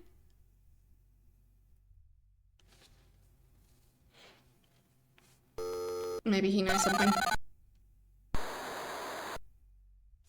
Oh, her. Wasn't aware that Lee is... What can I help you with today? A more neutral name. Okay, so... we are looking for... well, I guess... something that belongs to Carl Davis. Sorry, can't help you. Okay, do you know anything about... Overlord? Sorry, can't help you. No, do you know anything about... Nexus? Sorry, can't help you. No? Anything about MTC? Sorry, can't help No? you. Anything about... like, who even are you?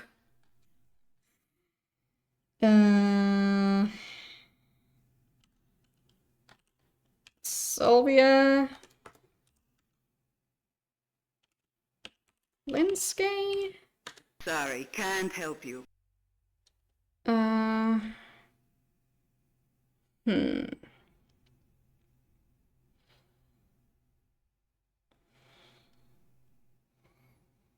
for now it just seems like I'm missing something at a location that I haven't been able to get to, so... just need to figure out what I'm missing.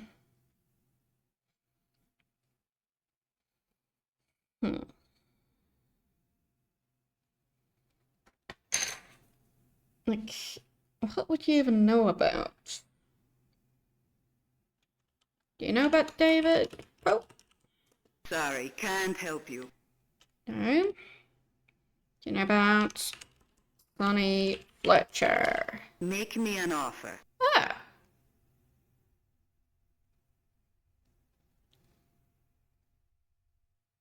Huh. She does know about Sonny Fletcher. I'll offer 100.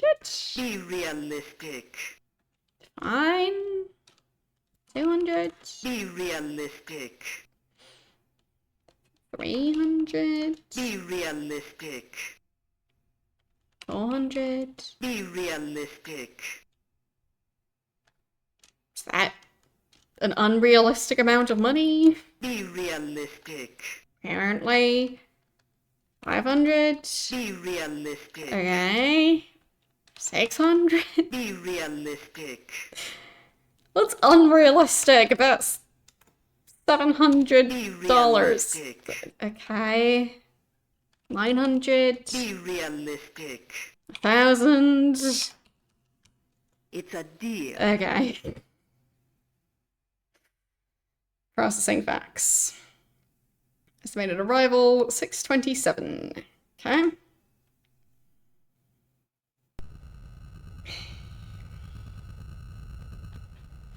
So 2 minutes.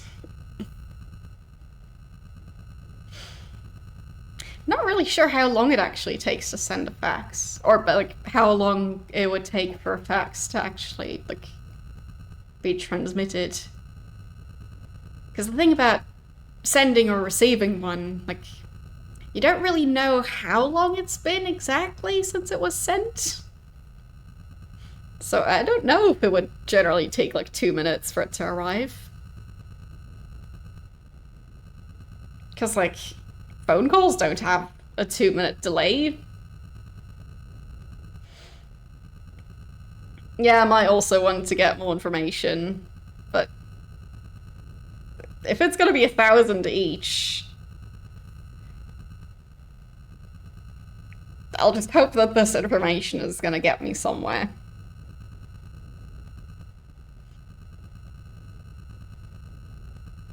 Waiting for my facts.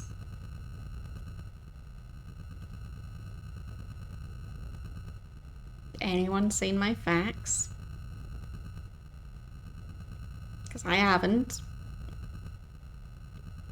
It's a very long minute. There it is. There we go. I have a location. Lovely. Because I definitely want to go and meet Sonny Fletcher. Okay. So, location of his apartment. A run-down apartment. You'd think a private investigator wouldn't really have to live in a rundown apartment. Like, aren't they notoriously expensive to hire? Sonny Fletcher.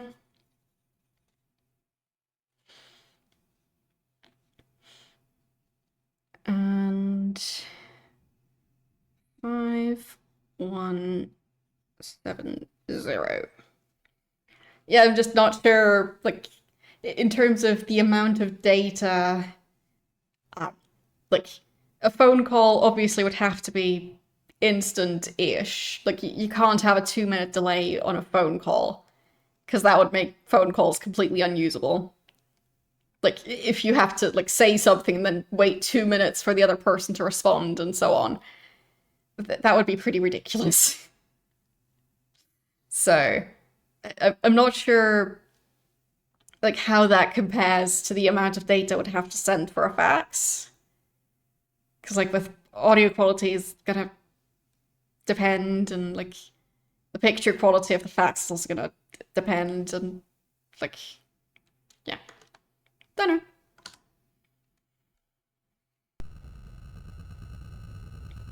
So,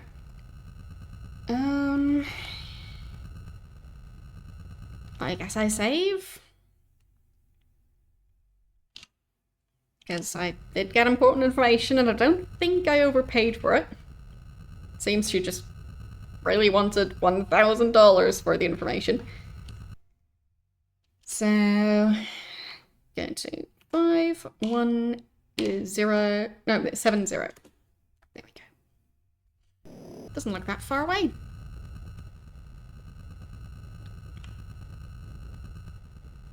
Okay, and let's go.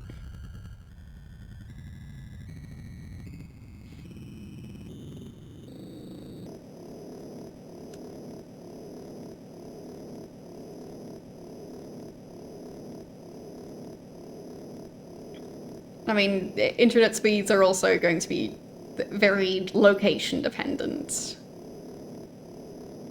Like over here, the average internet speed seems to be a lot higher than in a lot of countries. So, for example, since Twitch is now trying to experiment with 2K resolutions for streaming and stuff like that, it seems like it's going to only really make sense for certain countries. So, yeah.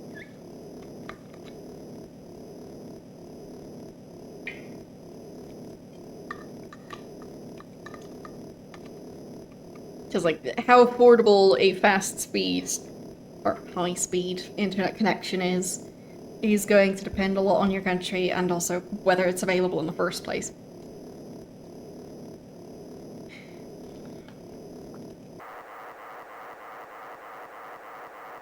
Yeah. I do stream at 720.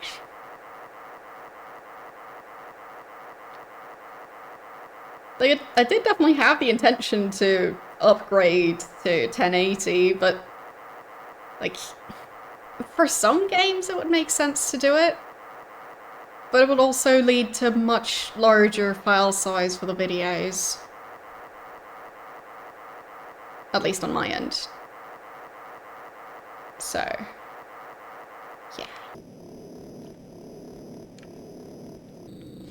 Like, I might still do it at some point, but now I'm less sure about it.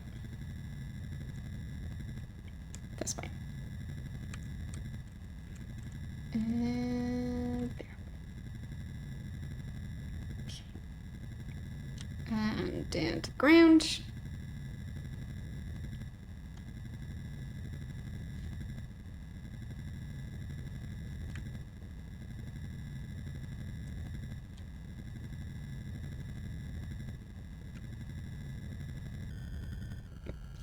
Shh. Okay, managed to slow down enough. I just held down the go backwards button. Since there are no brakes, it's only forwards or backwards.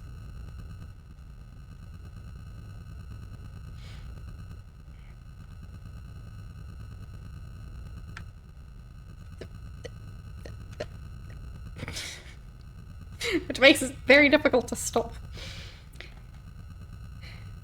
Okay. Yes, I'm aware that 2K would be overkill for this, but 1080p, I feel like in some cases it could be useful. Like, there are games that I play from, like, the 2000s where they do have resolutions above 720p. So, I haven't fully decided yet, but yeah. But before I was more sure that I wanted to switch over, but now I'm not sure. Especially with Twitch doing the thing about limiting the number of VODs you can have. So it made me more aware of the sheer amount of data. So, yeah.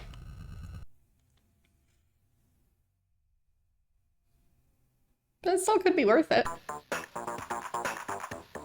Rundown hotel that has been converted to apartments. Step into the small, seedy lobby and find the stairs. The stairwell is dark, with garbage and old newspapers strewn everywhere. That seems like quite the safety hazard. Both in terms of, like, you're gonna have rodents in the stairway, and you're gonna probably fall down the stairs. I find apartment number 307 and knock on the door. Fletcher answers with the disposition of an untipped waiter. I tell him I'm working for Sylvia Linsky. He tells me to come inside. The room is cramped and confining. Furniture is cheap and the upholstery is threadbare. Portable black and white TV is on a small table.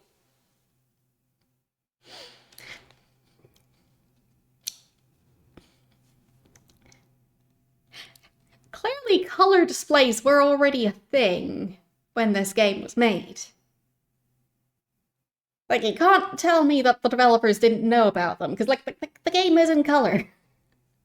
I do think it has a black and white option, but, like, did the developers not think that in the year 2033, black and white TVs would be kind of rare?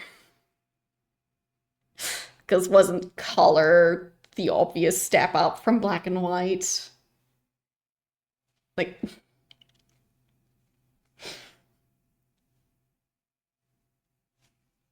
you can't tell me the devs didn't know about this. Because otherwise, who added the color to this game? Anyhow.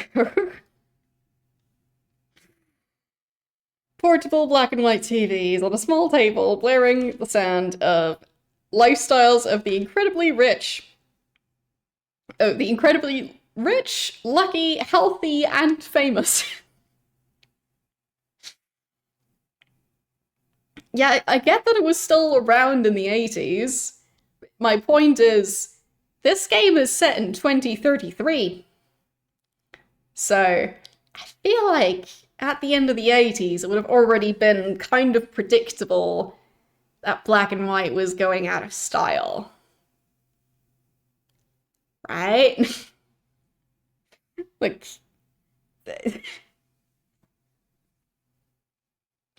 I feel like that wasn't that far off.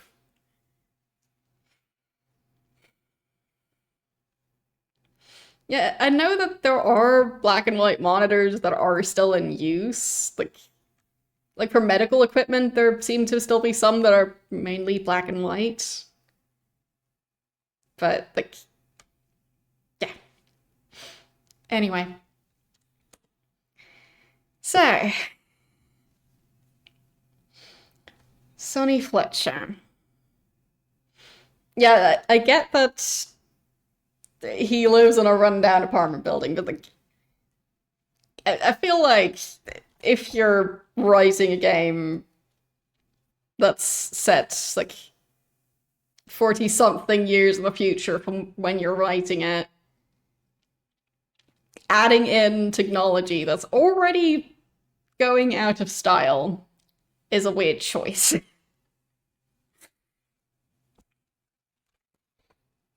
Like if I now wrote something about like, oh, the year uh 2060, and I'd write about just stuff about people using landlines, like yes, they technically still exist, but how much do we expect them to still be around for several decades? Like, who's gonna maintain that network?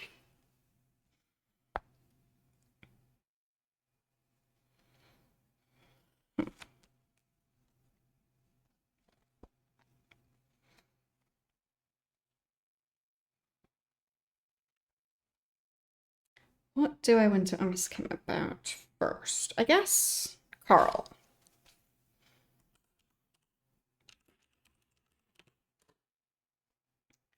Got nothing to say.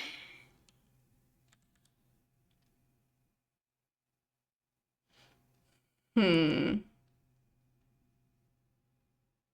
I probably need to bribe him. But threatening is cheaper. Will I get pepper sprayed again? Threaten to bash. Yep, and I get punched. Or, yes, I got punched. The guy throws a haymaker, and before I can block his punch, a fist the size of a hammock, a ham hock, slams into the side of my consciousness. My head is ringing like a 5-alarm fire. Okay, that didn't work out. I'll just load. Maybe not the best way to introduce myself. But like, it would have been cheaper than bribing him, but not an option. Fine. So, I can ask him about himself. I'm a good PI, and I've learned when it's wise to drop a case. It's something you should learn if you plan to live a long life. Ah. Okay. Ask about Overlord. Stick it, fish face. Ask about Nexus. No. Ask about John Klaus.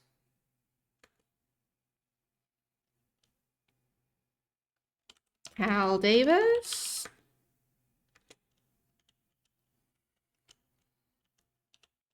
Like, which one of those responses is his, I don't actually have information on this, and which one is the, I don't want to give you information on this?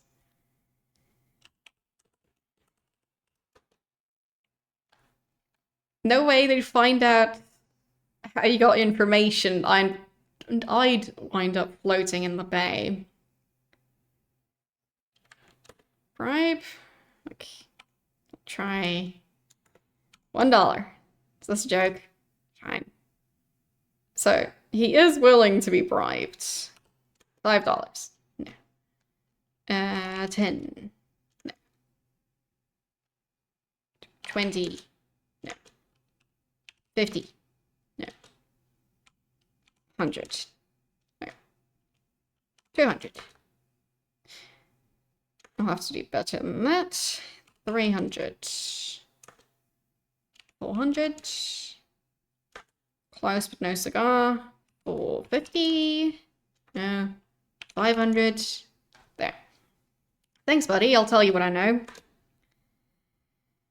MTC is the Management Training Center for Gideon. It's a small facility where Gideon personnel attend training seminars. About a year ago, MTC started hiring scientists. Most employees were not even aware this was going on. Rumor has it the scientists were hired to work on a secret project called Overlord. Right.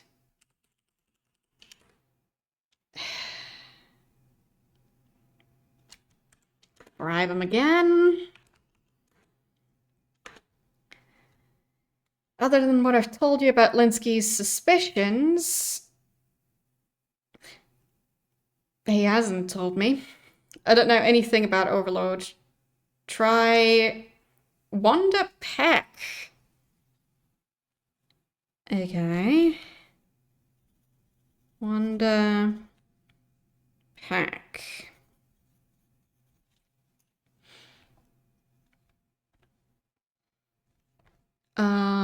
At the Chronicle. So I guess that would be a newspaper.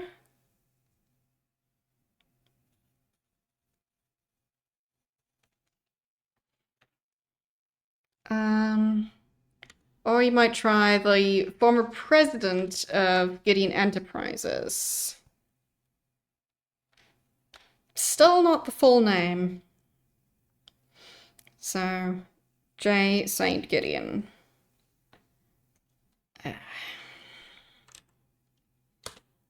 So, J.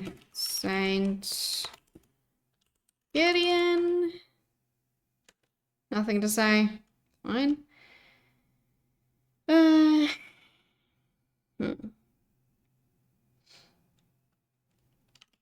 Sandra Larson. No?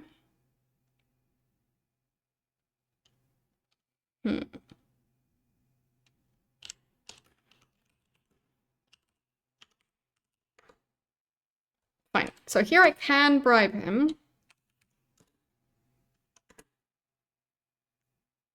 He lost the presidency of his company, Gideon Enterprises, to Frank Shimming. He's about 80 years old. You'll find him in Beverly Hills at that location. Okay.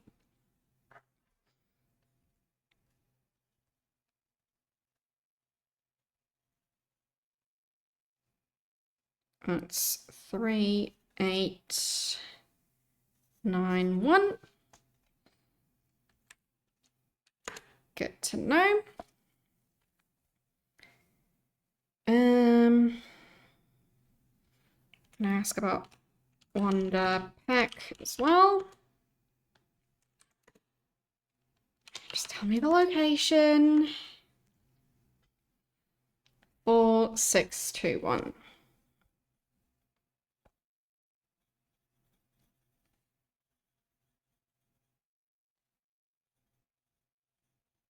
Okay. Not sure how much money I have left at this point.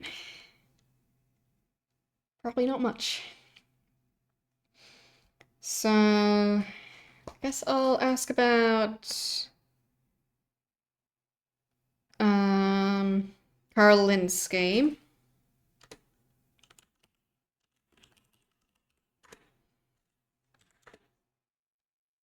Okay, I've got 8,000 left at the moment. Now 7,500. Carl hired me to check out a corporation called MTC.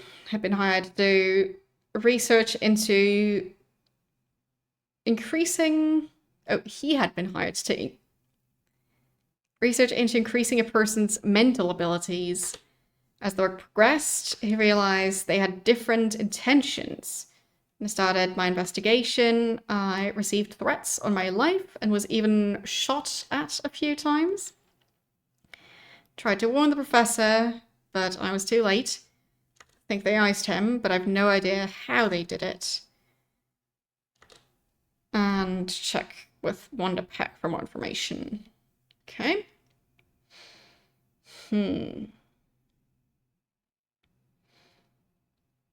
I mean, that's a decent overview of the situation. I guess I go on to the other people.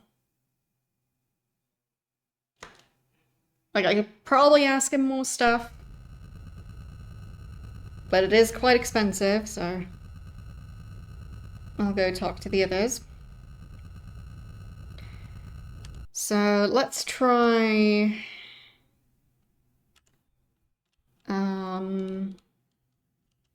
Wanda first. So 4, 6, 2, 1. That is quite far away. How far away is the other one? 3, 8, 9, 1. Whoops. 9, 1. That looks close by. Yes, so let's do that one first then.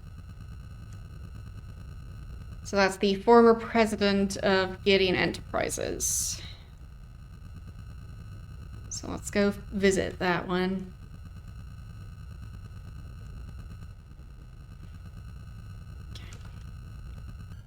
Let's go. I don't know why his face looks like that. Why does your face look the way it does?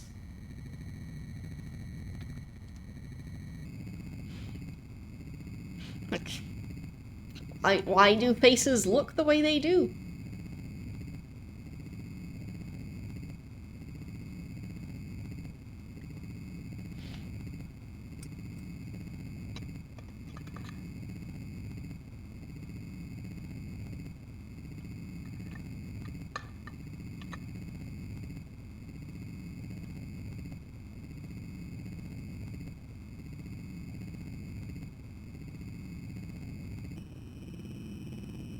So, should reach that location pretty soon.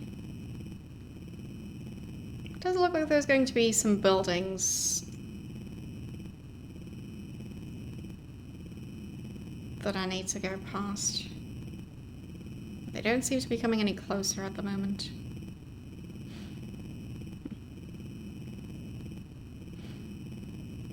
Or, well, I technically don't really know what those black spots are. Faces are great. I mean, faces can be very expressive. Like, my face has some rather Muppet-like qualities at times. Like, I have a very cartoonish face. Can't help it.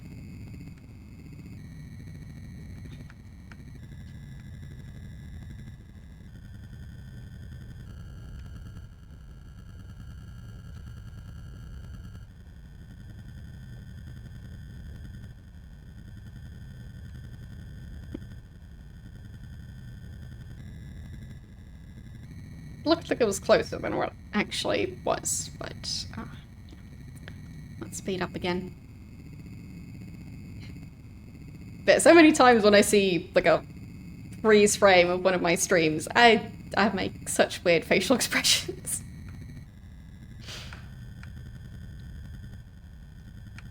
Like, if I ever want to make overly dramatic thumbnails for my VOD YouTube channel, it's not going to be difficult to find me making a grimace of some sort.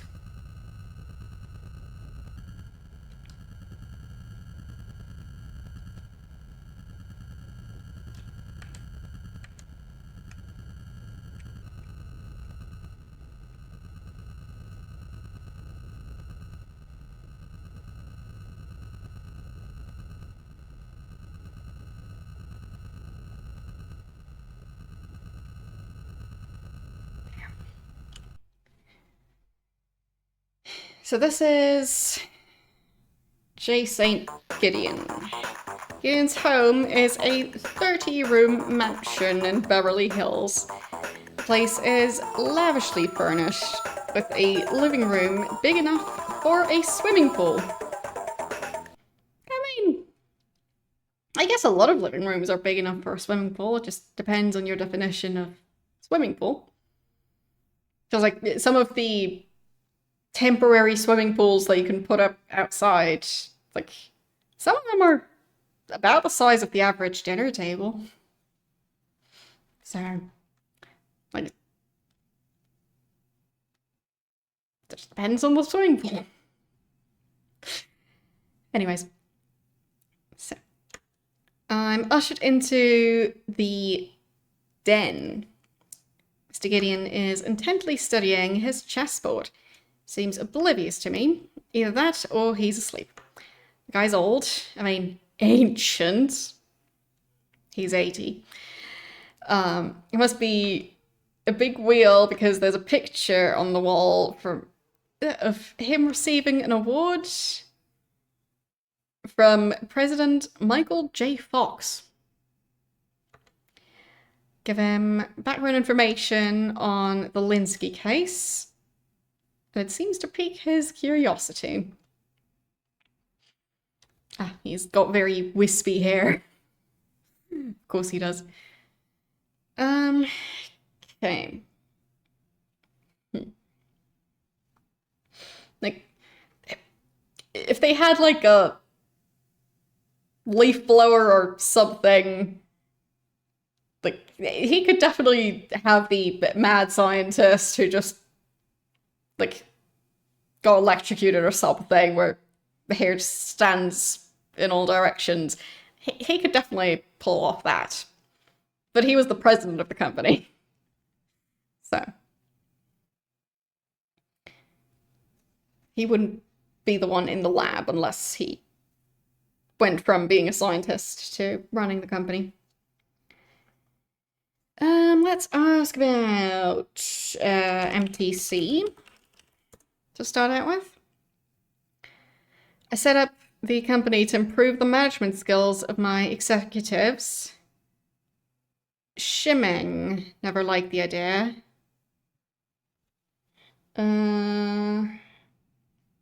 Wait, Frank Shimming, so that's the current president.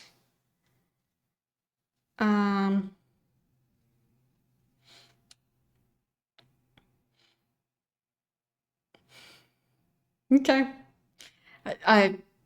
I'm not very familiar, so to me it's mostly just a name. But yeah.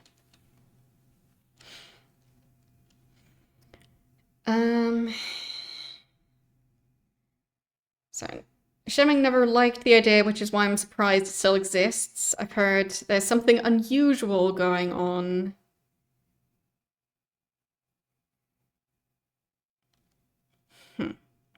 No, it said that there was like a picture of him getting an award from President so-and-so. So. But now we're talking about MTC Corporation. But, yeah. One of you probably called the name. Like, I think it was a Michael something. But yeah, not personally familiar, so. Yes, there. It mentioned Michael J. Fox, so. But it specifically mentioned him being the president. I think it didn't say a president. So. Anyway. Something unusual going on at MTC. If there is, I'm sure Shimming is behind it. That man is dangerous. So, ask about Frank Shimming. Forced me out of my own company. He's ruthless and totally unethical. He'll pay for that someday. Okay. Ask about Overlord. Never heard of it.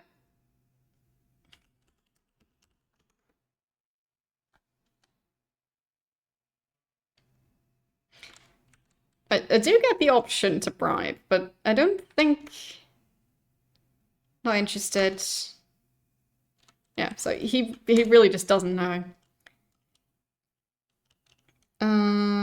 Cal Davis. No. Carl with a C? Yes, Carl with a C. Linsky. Don't recall the name. If you wanted to talk with me, that would have been impossible. Been away the past few weeks. Okay. Interesting. Don't know about Sony. What was the answer about Nexus? No. John Klaus? No. Because I think he also mentioned J. St. Gideon before, but...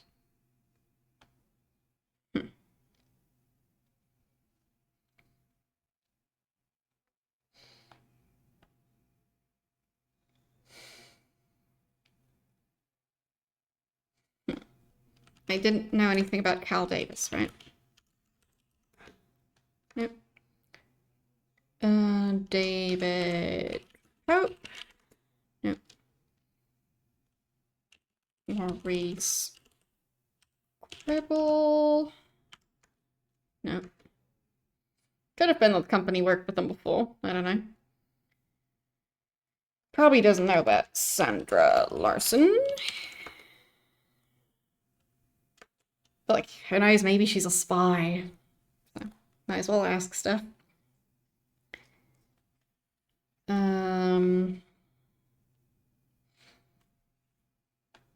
Ask about Dolores Lightbody. Nope.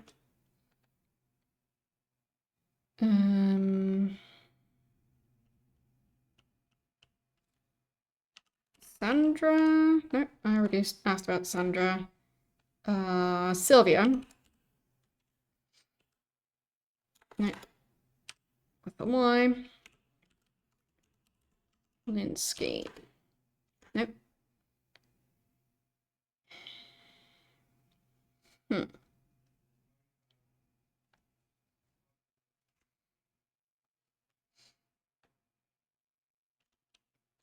Does he know anything about the probably made up Xenomorph Corporation?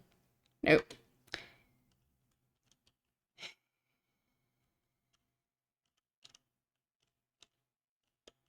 I'll ask him about himself.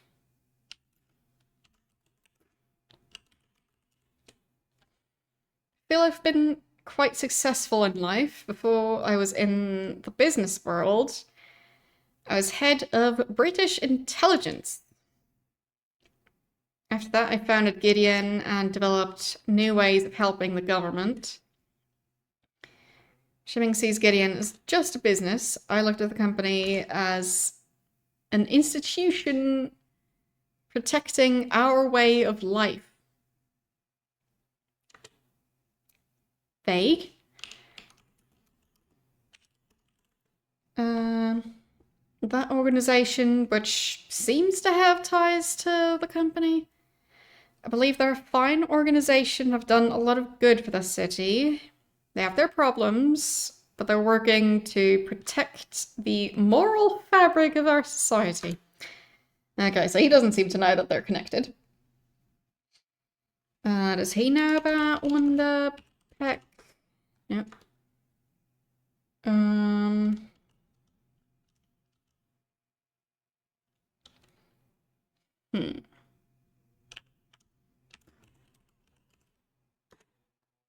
Happy in any way I can.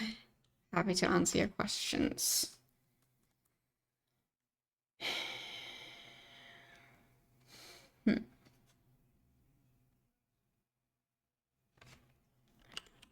Gideon Enterprises. Founded it in 97 and nurtured it for over 30 years. It was stolen from Under Me by Frank Shimming. Right.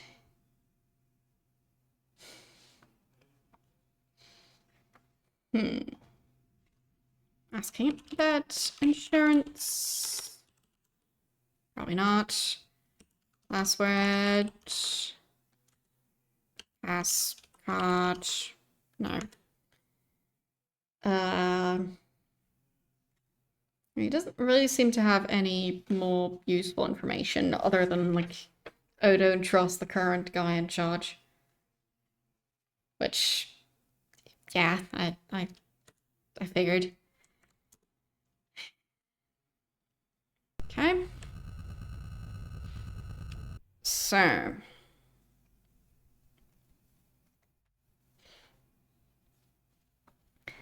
You will what?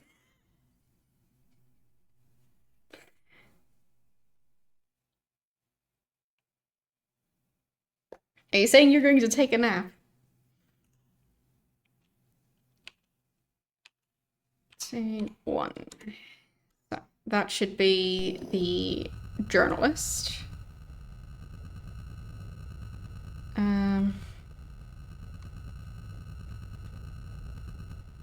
That direction. So let's take off.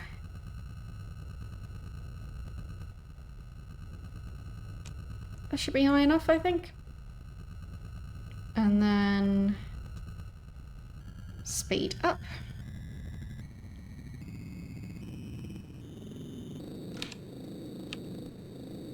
And whoop.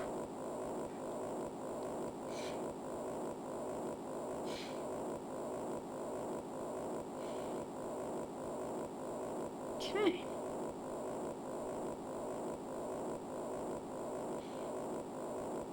Like, about eucalyptus trees, I heard that those are like a giant fire hazard, if I remember it right. So like they have very dry bark and they shed their bark. Something along those lines. But yeah.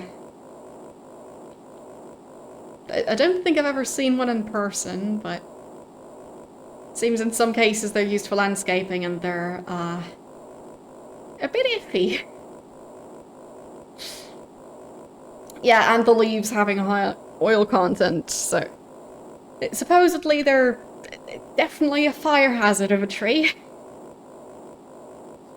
So, glad they don't seem to be very popular over here.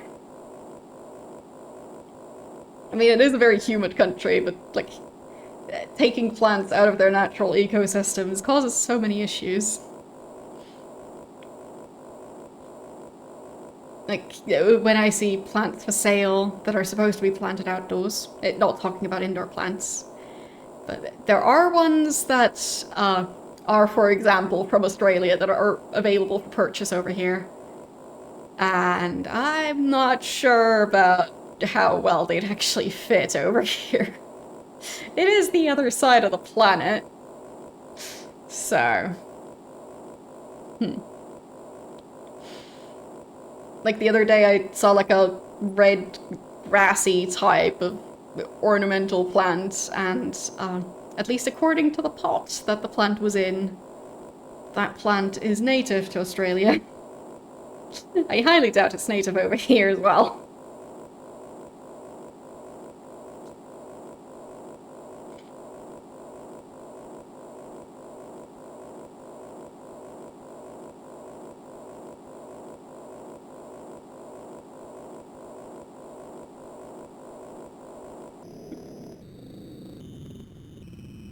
Yeah, it just seems like in some cases, like there's gonna be differences, like what the risk level is. Like in some cases it might just be a matter of actually being able to grow certain plants because the creatures that would usually be pests that go after those plants aren't around in your area. Which can be a good thing and a bad thing. But like for like vegetable plants, I feel like that's very different like I've heard of for like pumpkins in the US, there's a certain insect that like buries into the stem of a pumpkin as it grows, and it harms the plant. So there is stuff like that where you can avoid having to deal with that by just being in an area where those insects aren't. But yeah, it seems like in some cases you have to be really careful with that, because it is still outside of its natural ecosystem. So you need to know what you're doing, and preferably not pick a plant that's gonna spread uncontrollably. Or be risky in some other way.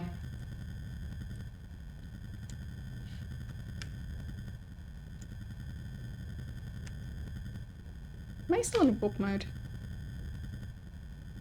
Maybe. Don't know. Feels like the vehicle is moving faster than it should. Okay, let's save. This should be the journalist, I'm guessing. So, name is Wanda Peck.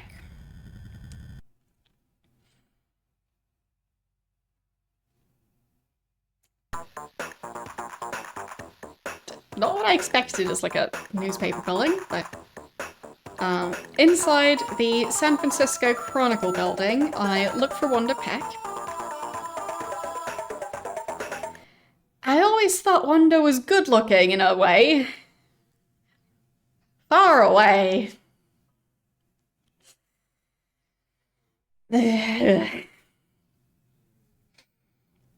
Back to women only being like their looks and nothing else. But I like Wanda. She's a good source of information. And she knows how this city is run. Okay. I think she looks fine.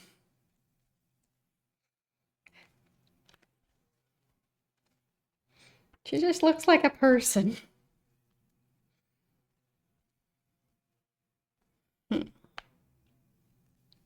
So... Not sure what I'm going to ask her yet, so I don't know how many notes I'll have to take. Let's ask about Carl Linsky. Was professor at San Francisco University.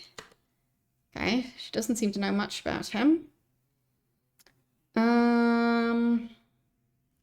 Well, fine, let's ask about the company. Stands for Management Through Control. So MTC, Management Through Control. Management Training Center is just a front for a project called Overlord. Overlord? Larry Hammond. Who's that? Do we know about Larry Hammond? I don't think we do.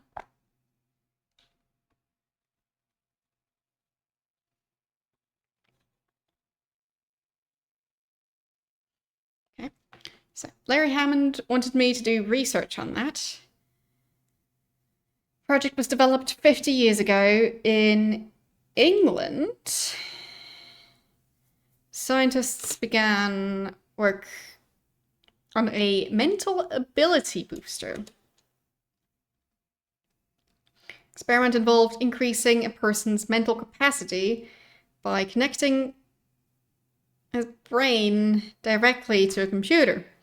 Several scientists tried the experiment on themselves, and first it worked.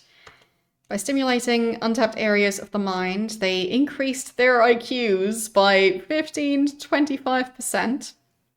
I believe the, like, oh, you use like less than half your brain is a myth, but I guess maybe in 89 that wasn't quite as like known yet, but that myth is incorrect. Anyway, They also found they were extremely susceptible to suggestion. Commands given through the computer would be followed without question. The experimentation became more and more radical. Many of the scientists developed severe cases of psychosis. And there were a lot of suicides and mysterious deaths. Okay. Well. What about Nexus? No. Password? No. Mascot? No. Gideon Enterprises. Electronics firm that is the parent company of MTC. Right? Brand. Shimming. Head of Gideon Enterprises. Who's an arrogant SOB. I heard he once stuck a live bunny in the paper shredder. Sounds like that paper shredder was designed very differently from any paper shredder I've ever seen.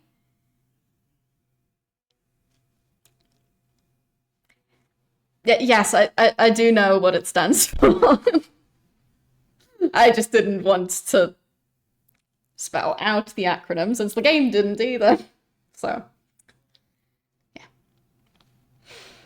But I do think it's weird to just say the acronym out loud. Because I feel like people wouldn't really say the acronym.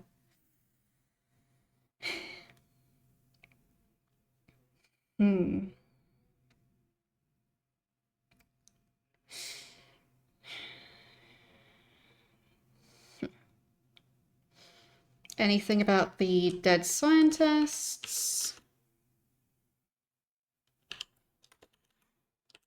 Some people just say the acronym? Okay. Just seems a bit awkward to me, but maybe it's just a regional thing. Does she know about Sonny Fletcher? Was here a while ago asking me to check a number of things, then he disappeared.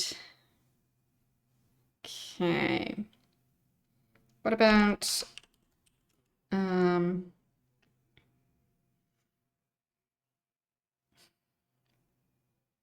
not sure I know what that one stands for. Larry Hammond. Brilliant computer specialist who's done some work for MTC. Okay, so computer specialist.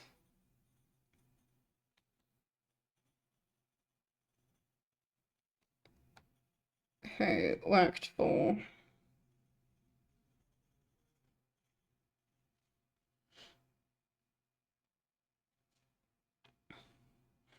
okay.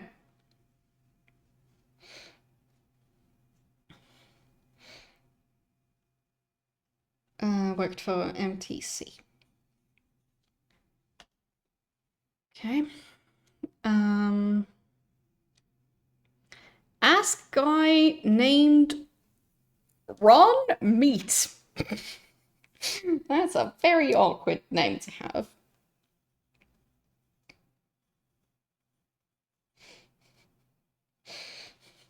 Like, imagine having a name tag that just says meat.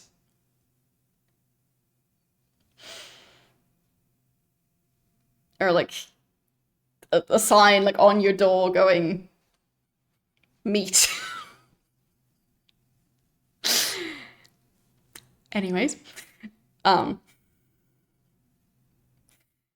maybe it's short for Ronald, I don't know, but I'm just very amused by just last name just being meat. Anyway, ask that guy about where to find Larry, I guess.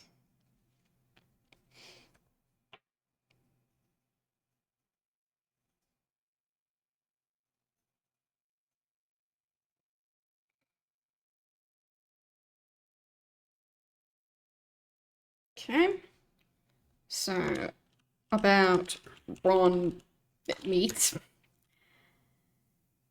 He's paranoid, never stays in one place for very long. Check with your sources to find him. Okay.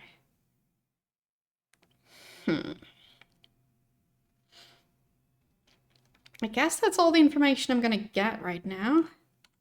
But there was useful stuff in there. So now we know about Ron Meat and Larry Hammond. Okay.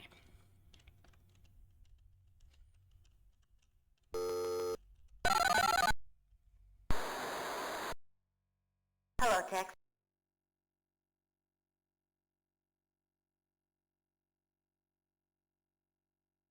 Can't help you there.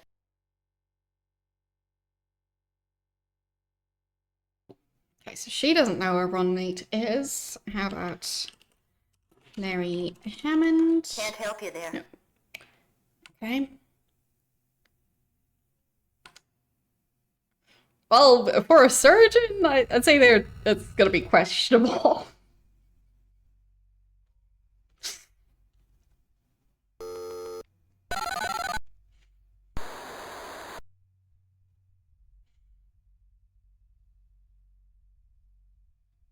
Yes, Murphy?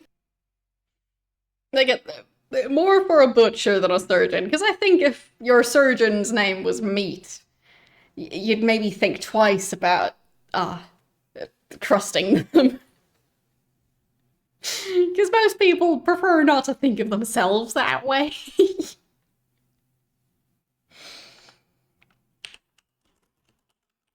What's it worth? Okay, so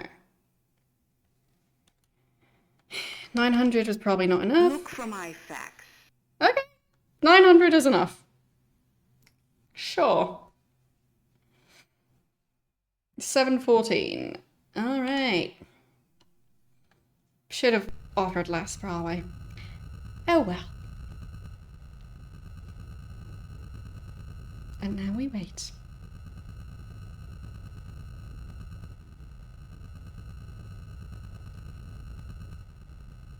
Her fax messages take quite a while to arrive. So, we have talked to Wanda Peck. And we are going to try and talk to Ron Meat.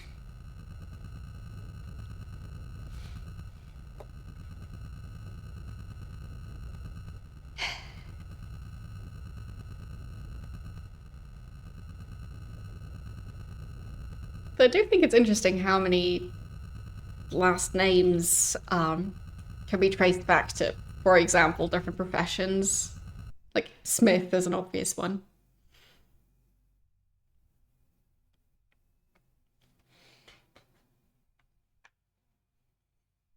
It's like presumably when someone's name is Smith, like assuming that like they are a blood relative of someone with that name and didn't like marry into the family, but like presumably they have an ancestor who was a Smith, right? So 4, 5, 2, 5.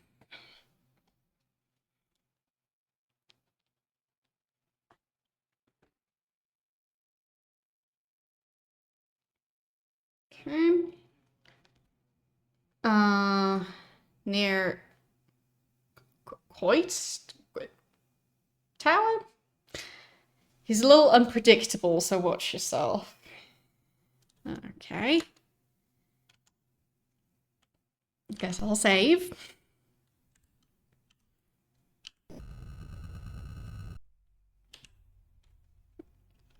It's a very large area that you can fly around in. I don't know where the borders of the area are, but don't know how interesting it would be to find them. But the game is available for fairly cheap, so if you want to just fly in one direction for a while, you could test it. Hello. How are you doing today?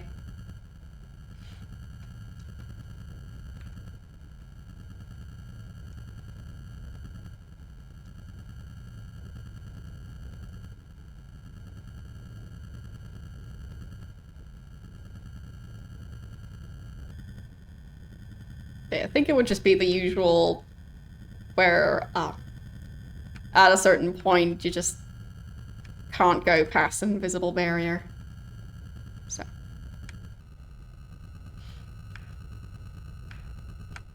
But the area is large.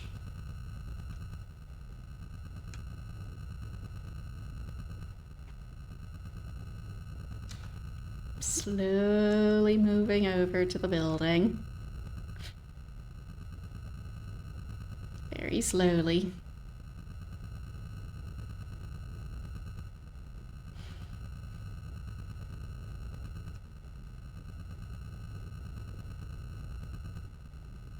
Okay. Slow down a bit.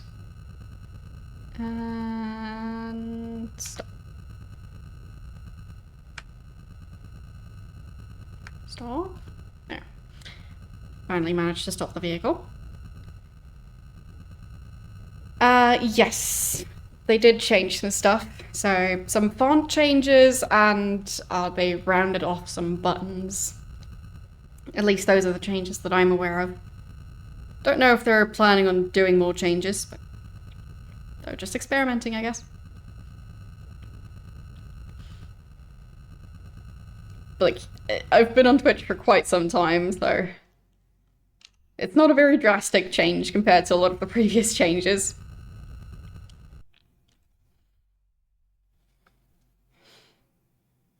Okay. At the base of the tower, I wait for Ron Meat. I finally see him. He has...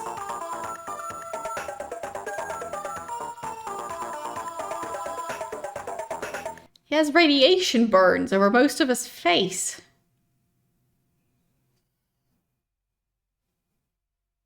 How do I specifically know it's radiation burns? Wouldn't they just look like burns? Anyway, he has a nice eye. Too bad he doesn't have another one to match. Call him over to the side of my speeder.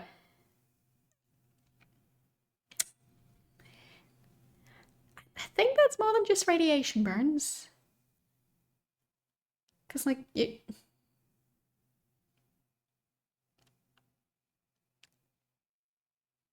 That's not how skulls tend to work. How does he have an eye socket in the middle of his face?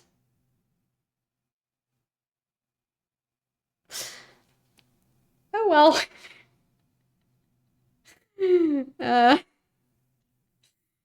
I call him over to the side of my speeder. So,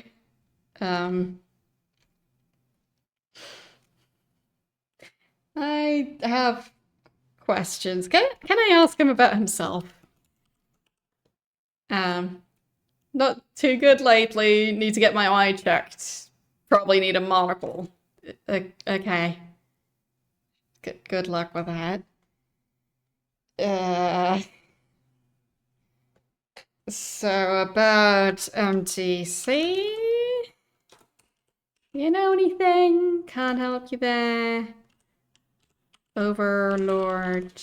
No, don't know anything. Okay. So, do you know about Larry Hammond? Okay. Bribe? No. Threaten. I slam my fist into his soft, flabby stomach and he buckles over. And I catch his chin with a solid haymaker that sends him staggering back against the wall. Okay. That's enough. I'll talk. Find him in Freaktown at the warehouse at this location. Okay.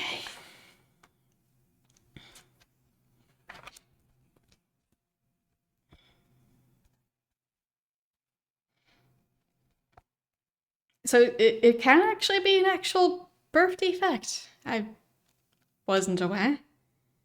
But, like, just in general with the way skulls work. How? Because, like, you don't really have space for another eye socket. So, yeah. So that was Larry Hammond that we're gonna go visit.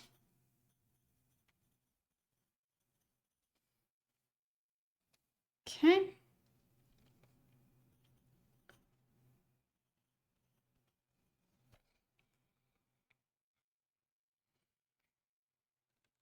I think that's all the information I need. So I'll just be on my way.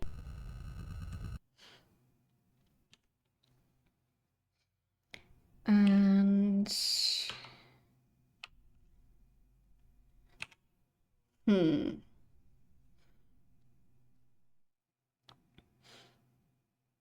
yeah, but like it wouldn't just be the face that's symmetrical though. Like, would you at that point only have like one lung? And like, would your entire body not be symmetrical? Because like, well, of course it's not like fully symmetrical, but like 2 legs, 2 arms, 2 ears, like.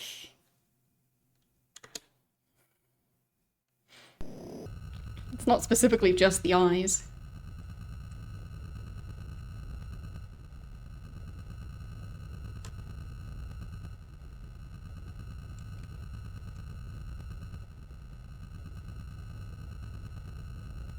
Let's go. Okay. I mean, I know there are lots of different let's say specimens kept in jars. So, not surprising. In some cases, ethically questionable stuff. I recently heard that apparently Einstein's brain wasn't buried along with him because they just kept it for research without permission. So, yeah.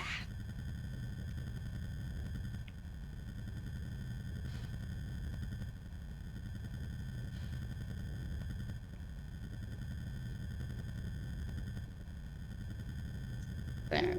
Let's go. And meet that, like, what, the computer scientist, I think, was the job title.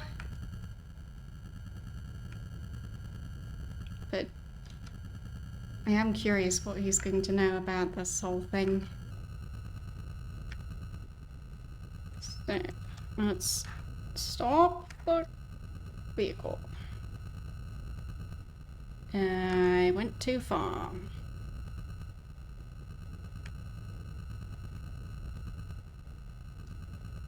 Why am I still going further away? It's so difficult to just stop moving. Okay. There. No. Managed to stop.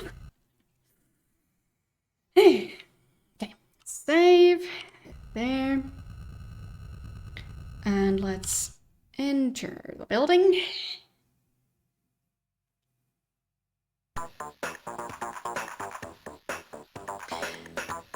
Isn't that the same background as for the previous guy. The address I have for... Wait. Mutant computer specialist?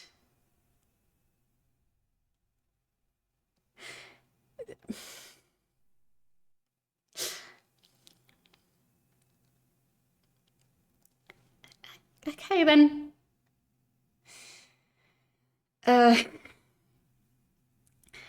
Living in a decaying warehouse building in the heart of Freaktown. Eh.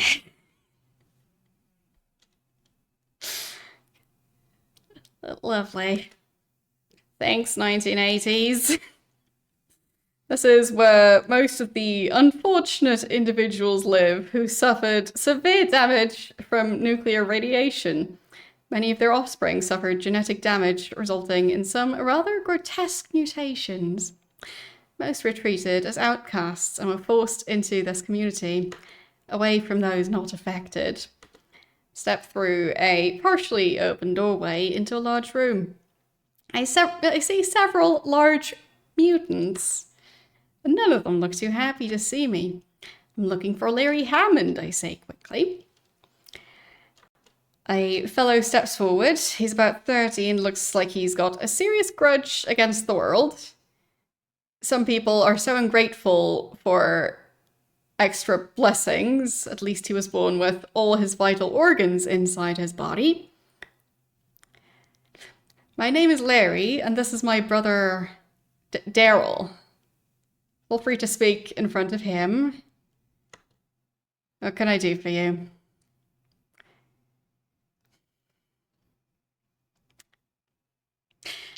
I recently watched a video about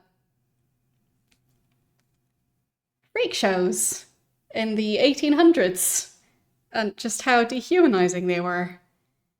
And I have opinions about Freaktown, where all the people who aren't allowed in society are forced to live. Anyway.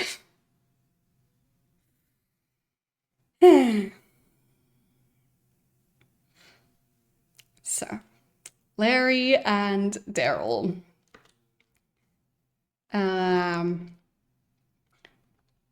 Let's see. We want to ask about Overlord. Continuation of a project that was attempted in England 50 years ago and failed. Now with new technology, they're attempting to control the actions of an individual through microchips and satellite transmissions. Okay.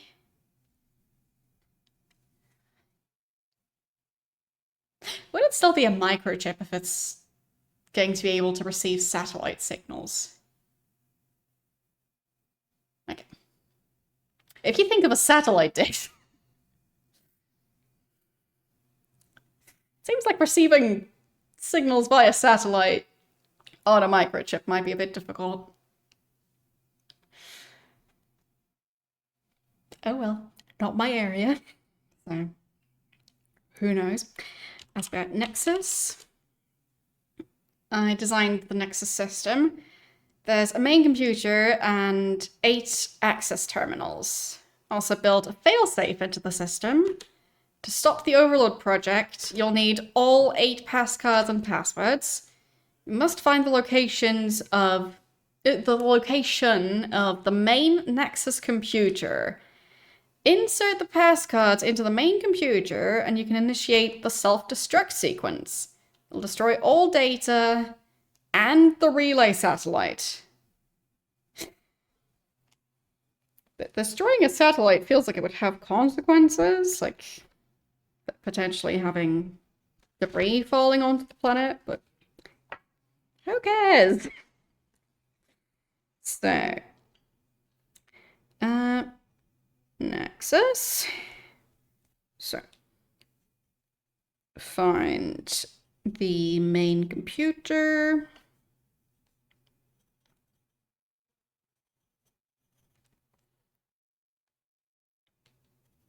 And the 8 passwords and passcards.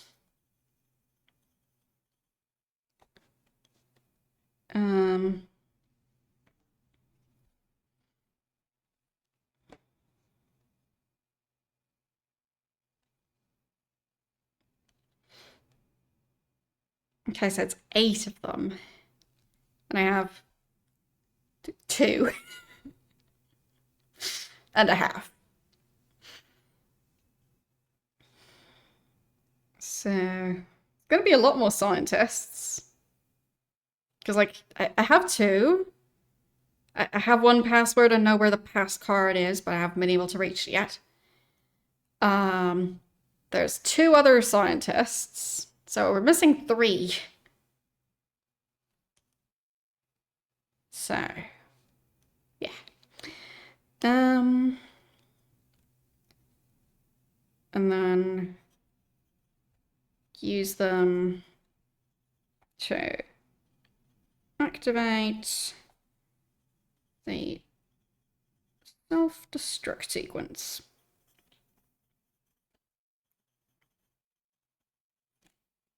Okay. So, about the passwords and passcards. Oh, he has a password specifically. Okay. So that was Larry Hammond.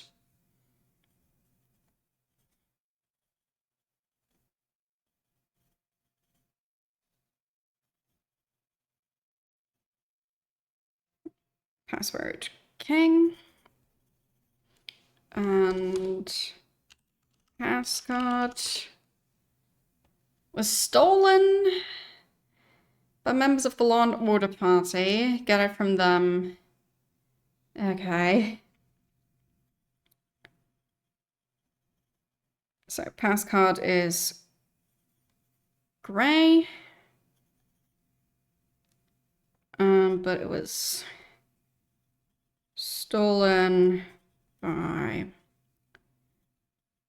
Law and Order.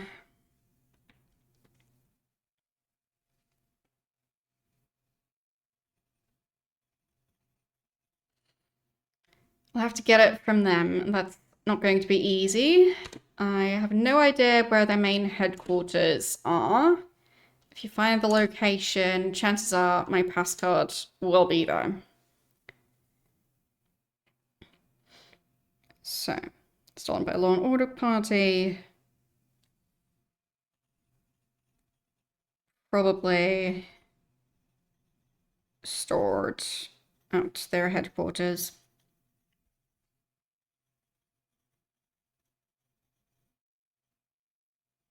Okay. Anything else? You know about Cal Davis? Colleague of mine, don't believe his death was an accident. How do I find the names of all the other colleagues?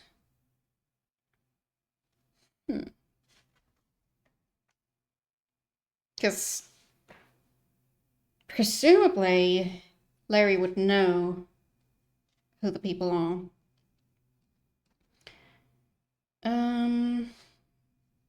Like ask about the corporation. About a year ago, Tom Griffith. Okay, that's a new name.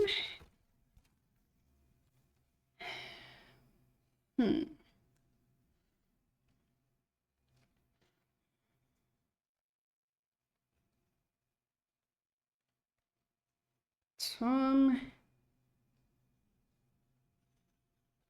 Griffith,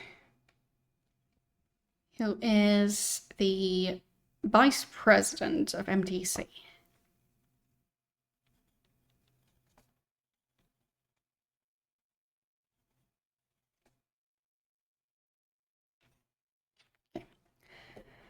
Hired me to design a computer for the Overload project. They wanted 8 access terminals. A colleague of mine, Cal Davis, told me he had been hired by MTC to do research on controlling human behavior through direct brain stimulation. When I started asking questions, they told me it was none of my business. When I read Davis had been killed, I decided to go into hiding. If you're looking for a way to stop Project Overload, I'll have to get to the main computer and destroy the satellite. Gain access to the destruct sequence, you'll need all passcards and passwords. Each scientist involved with the project has one. Here's what's the grey one. Password King. To get the rest of the passwords and cards, you'll have to find each of the scientists working on the project. Once you gather all the cards, you'll need to find the main computer to use them. Don't know where the main computer is. Other than Cal Davis, I don't know the names of the remaining scientists. Okay. So he only knows Cal. If I were you, I'd start with the accounting people at Gideon. Okay. That's 3 people? Okay. I'm running out of space to take notes again. So, that's Jerome Milburn.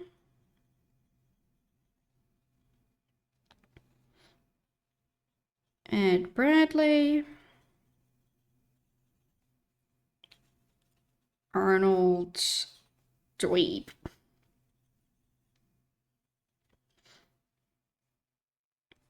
Okay. And they are I guess they're working for MTC.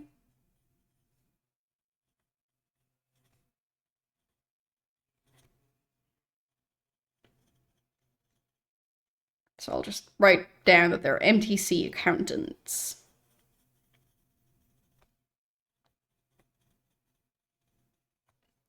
Okay.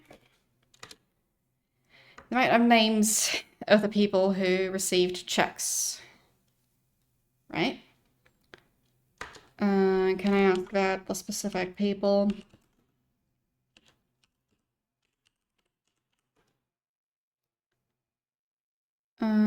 May have names associated with MTC. Ed Bradley. Okay. Do have a location for that one.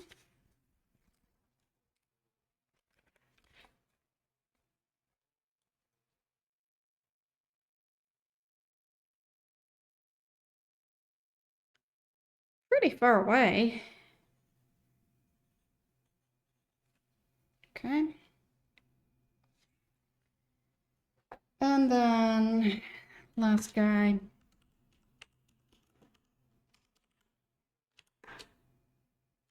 Knows Gideon MTC pretty well, but watch him, he's slippery. If he pats you on the back, he's trying to get you to cough up something.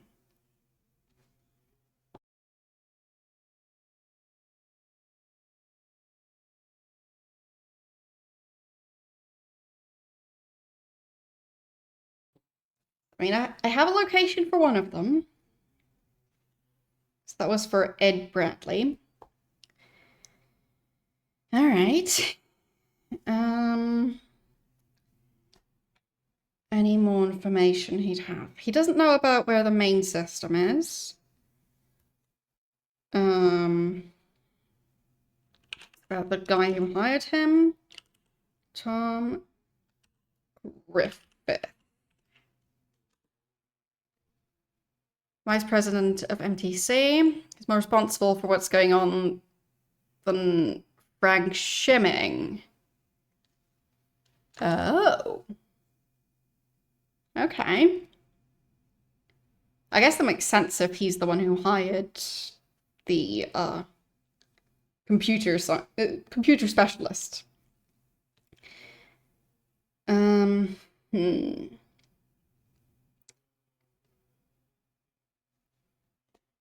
I ask about himself?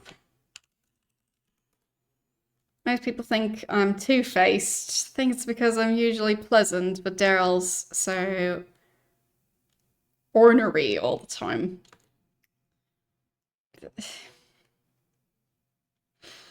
Just, yeah. 80s humor.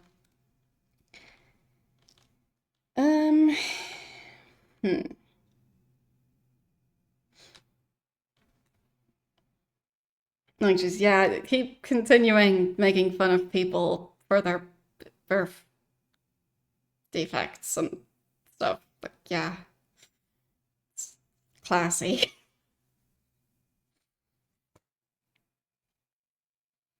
Hmm.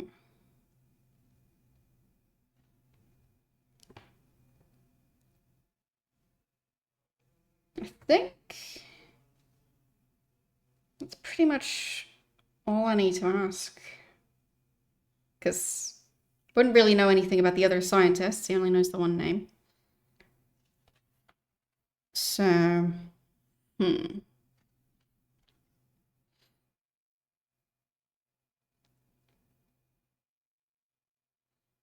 Hmm.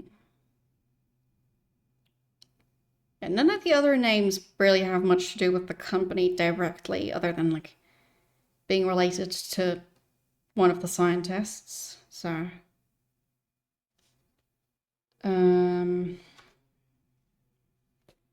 wouldn't know about anything related to the insurance, I'm sure.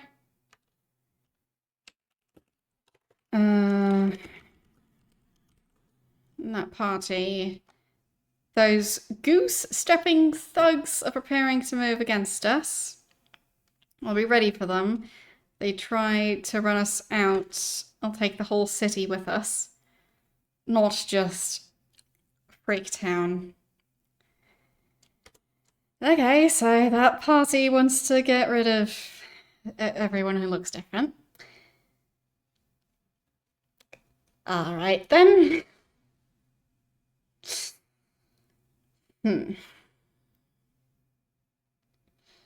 But can't really get any more information, so I think I'll just be on my way. Didn't get a location for the vice president, but I did specifically ask about him. I guess I could try getting more information about at least that one guy. What's up, Tex? So, about Tom Griffith. Can't help you there. Did I spell it right? Tom Griffith. Can't help you there. No. Okay. Guess not.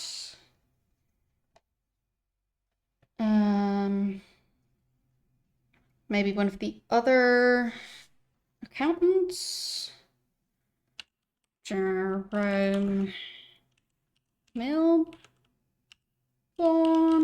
Okay. Okay. And Arnold Dweeb. Can't help you there.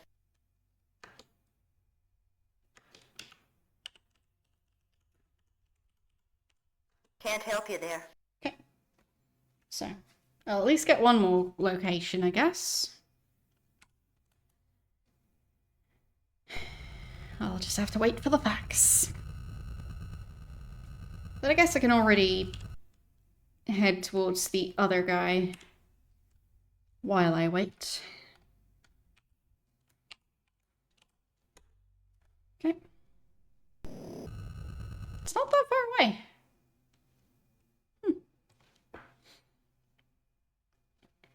And there's the address. So,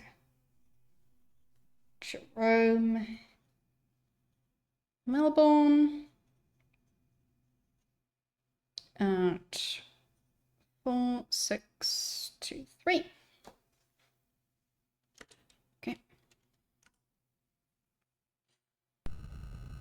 Is that closer?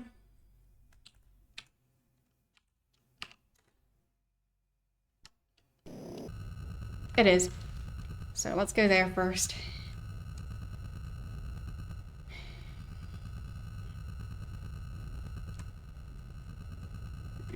That way. And speed up. Way. Probably too fast. Could be worse. I'll just need to slow way down.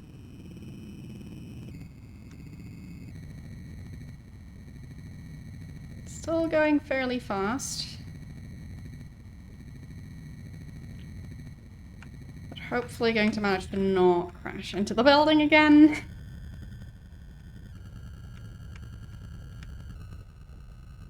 Just happy that the hovercraft doesn't seem to be taking any damage from bumping into stuff. Like a hover bumper car. Which doesn't seem like a good combination.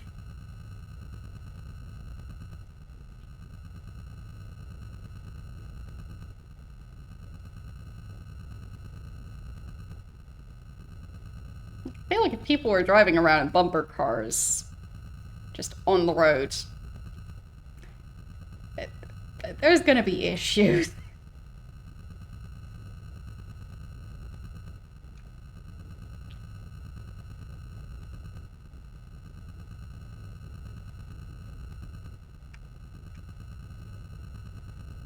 There. Managed to stop. And save. Okay. Jerome Melbourne. Stand on the sidewalk in front of the terrace condominium complex. Look up at the 40-story structure. This condo is on the 27th floor. After a quick ride up the elevator, I find myself knocking on his door. Try for a few minutes. No one answers. A neighbor next door walks out into the hallway, tells me Melbourne left several days ago on vacation and won't be back for several weeks. Okay. Not that guy then. Fine. The other one then. So, navigation 7312.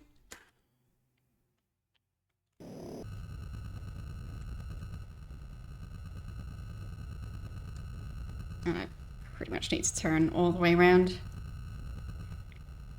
Yeah, I just think that if people were driving out around in actual bumper cars, they'd get into more trouble.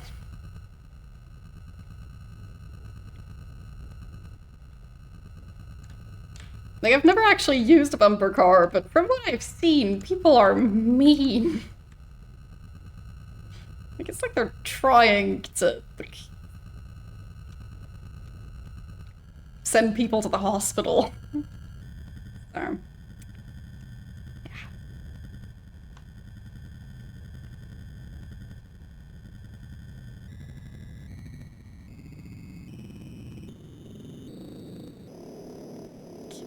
Let's go.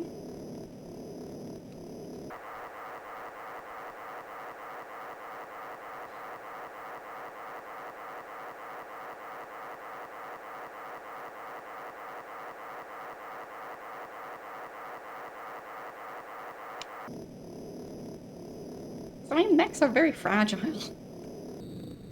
So trying to bump into a bumper car at full speed to get the other person's neck to take as much damage as possible from, like,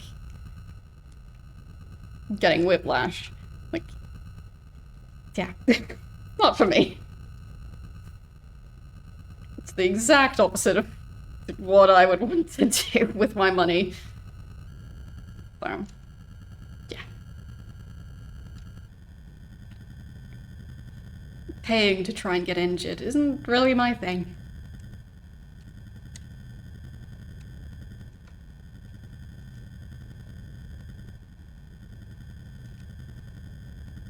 or paying to try and injure others.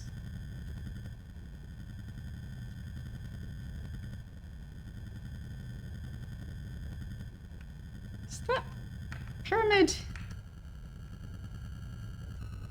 Okay, the accountant lives in a pyramid. As you do. Or is it a tent?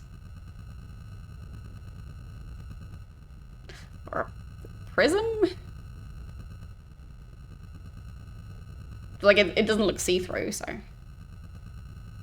But, like, with the rainbow next to it, just... feels like the implication is there. So, let's save. As in prism ending with an M, not with an N.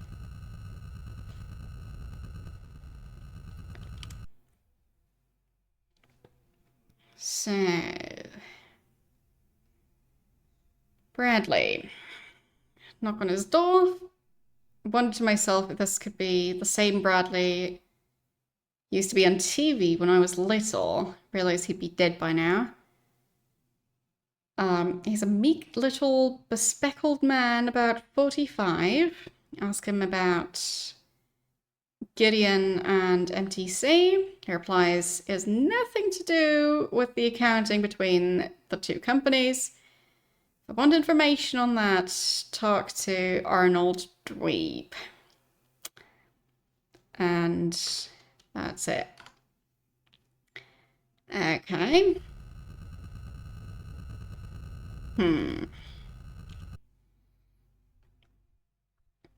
Maybe my informant would know.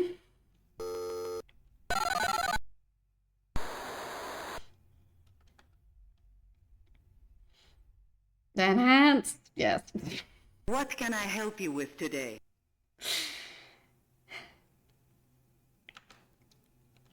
Arnold Dweeb, I think, is the full name.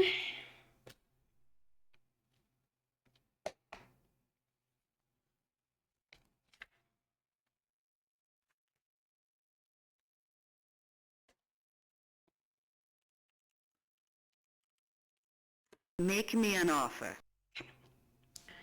So, 200. Be realistic. Fine. 400. Be realistic. 500. Look for my facts. Okay, 500.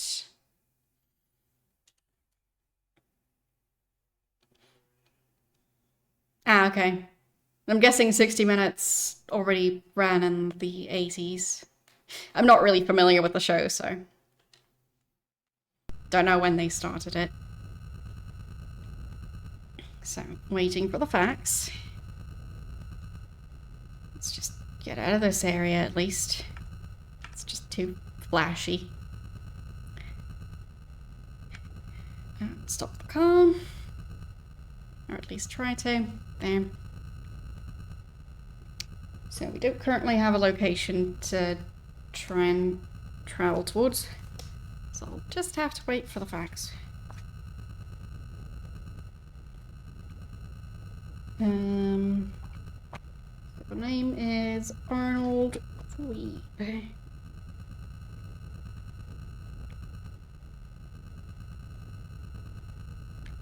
Okay.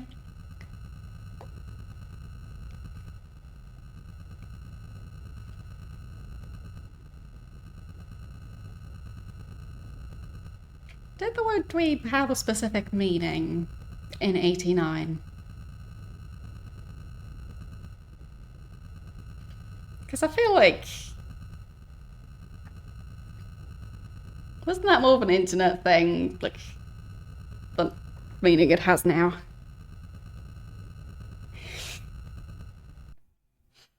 Don't know. Guess we'll see. Okay. Agreed to meet you at the Declan Coliseum? Okay.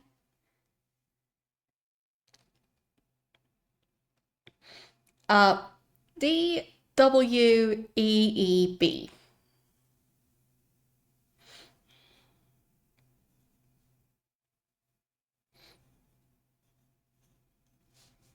So Because I believe nowadays it does have a meaning, if I'm not completely mistaken. Just not sure if it already did in 89. So, let's go meet that guy. Originated in 68. Yes, I know it means something now. I just thought that it was more, like, recent slang than 60s, but I guess I was wrong about that. Stream froze for you. Well, on my end, I can still see it. So, as in, I can still see it being sent back to me from Twitch, so it should be fine.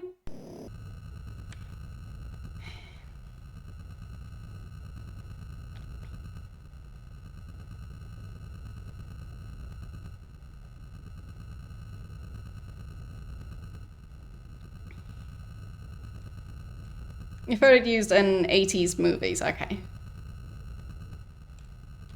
Yeah, for me, like, I've heard it used every now and then, but, like, not very frequently. Whoop. Kind of crashed into that building, but I think that's fine. Okay. And welcome in. You collect stuff for the Sega Saturn. Not very familiar with it, but I know it existed. Was this game available for it? Because I'm playing the DOS version.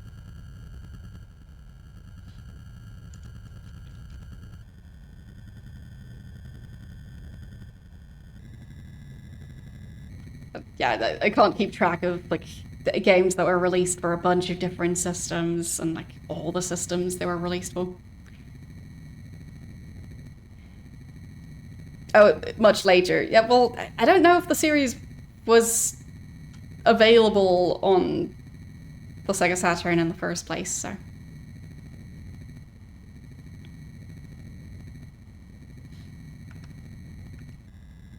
Like, maybe not this game specifically, but. Hello. How are you doing today?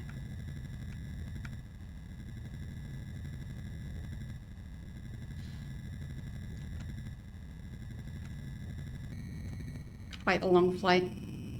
Let's warp there.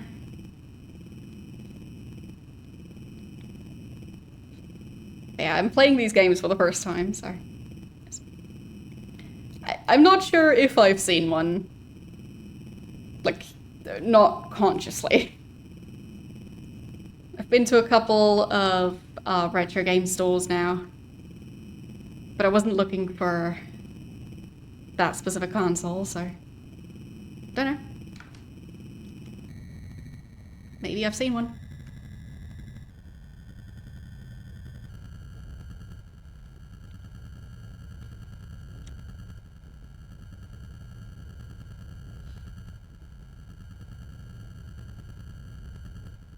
There.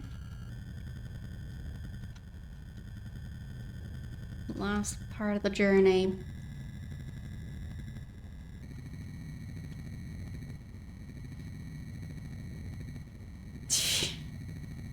Really now?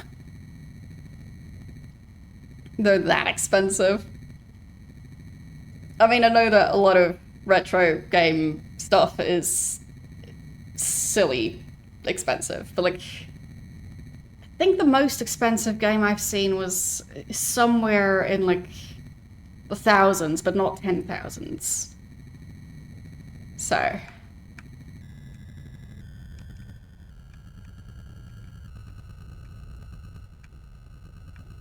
I mean, obviously still very overpriced, don't get me wrong. But, like, your mortgage would have had to be from, like,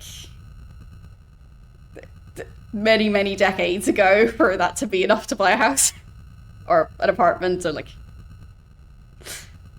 the average thing you get a mortgage for.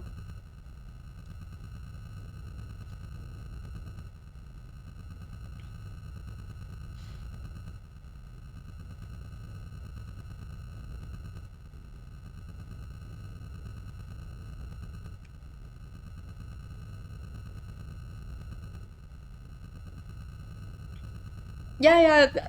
I know there are games that are like I think the most expensive one I've seen was like 1,000, 2,000, somewhere in that area. So that was like a game like new-ish in box with the manual and everything, and it being a rare game that a lot of people want, that sort of stuff. But I haven't seen one that's like 10,000 or more, so doesn't mean it doesn't exist, just I haven't seen it.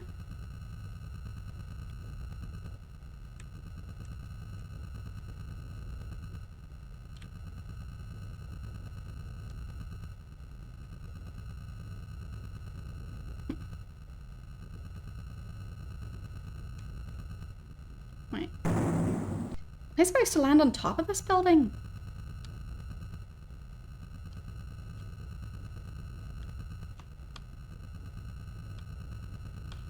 Is that it?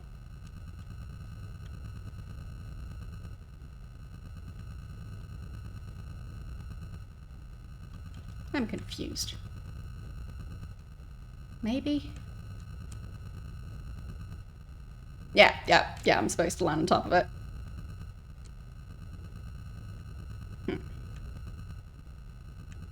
Wait.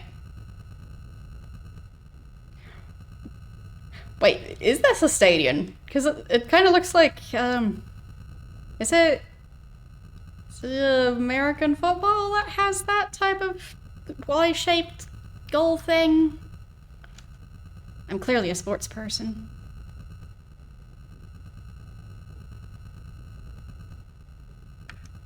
There. Okay, and...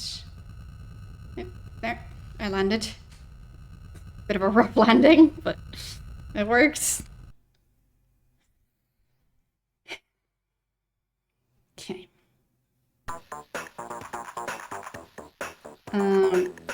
Near the 50-yard line at the Oakland Coliseum.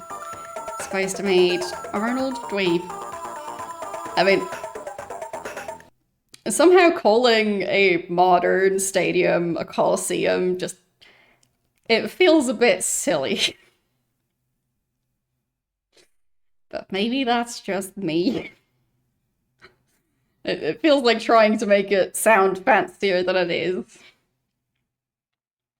Like, oh, it's like a historic location. No, it's a modern stadium. That's all it is. Anyways. Counting for MTC. Strong cold wind rips off the bay. Made my trench coat... It made my trench coat clumsy. Yes, the wind made my trench coat clumsy. Blame it on the wind and the trench coat. Trench coat is flapping around my legs. Wouldn't even wear the thing if it weren't to avoid the effects of latent radiation. So an anti-radiation trench coat. Arnold Dweeb suddenly appears in, as if from nowhere. He looks like a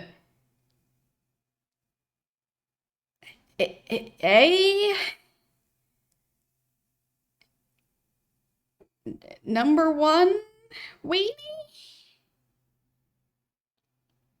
Huh? The type of accountant my parents warned me about.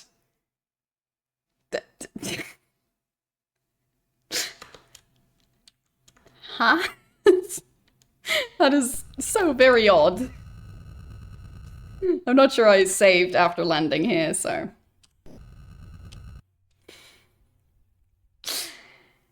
I guess he's supposed to be described as a nerd, but like... such an awkward way to describe the... Anyway. But also, like, the type of accountant that his parents warned text Murphy about. Like, oh, don't trust the nerds. They like numbers. The horror. Anyways.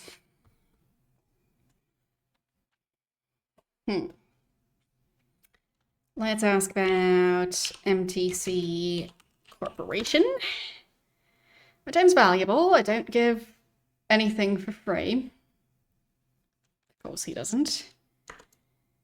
Do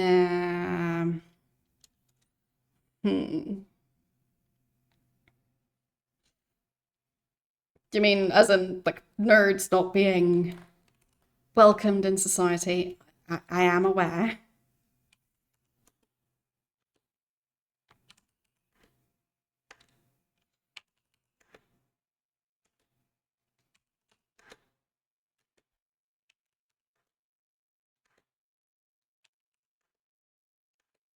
Like, it's a very recent thing that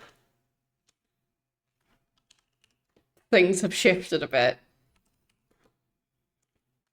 But, like, very, very, very recent. Better than 1,000. 1,100. No. 1,300. No. 500. No. 2,000. Close, but still not enough. 2,300. 2,500. 3,000 then. I'll tell you what I know. A list of people there who have received checks from MTC. Also included some of the navigational codes to find them. Don't tell anyone where you got this list. Okay, so. I think I'll maybe make a separate list for these people. So,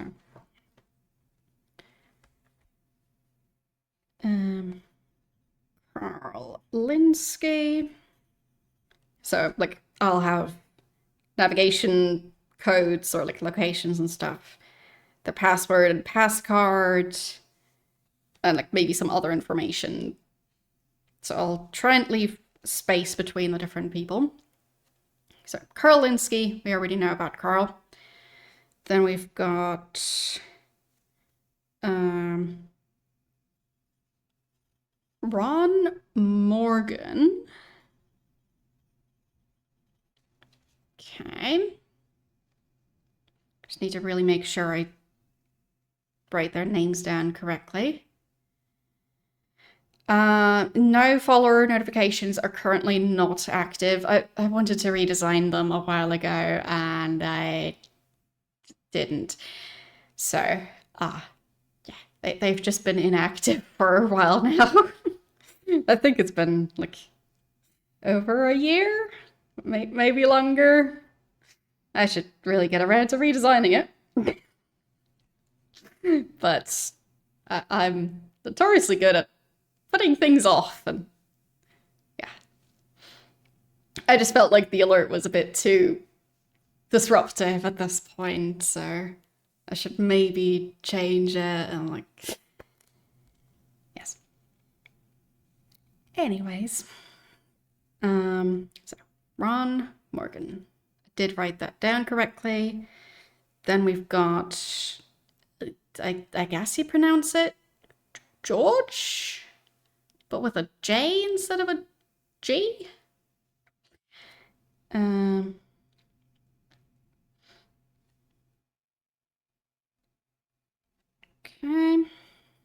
Then leaving some space. Oh, it's pronounced differently. Okay, so I'll probably get the pronunciation wrong. So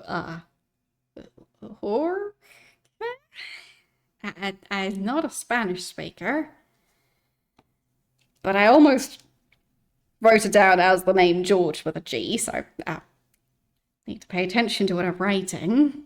even if I can't pronounce it. Okay. Valdez. As I said, I'm quite the opposite of a Spanish speaker, so probably also mispronounced the surname.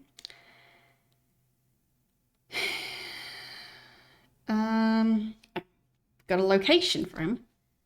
So that's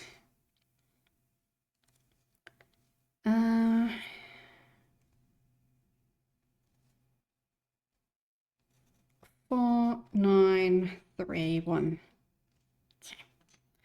Like, for me, I never even started learning Spanish.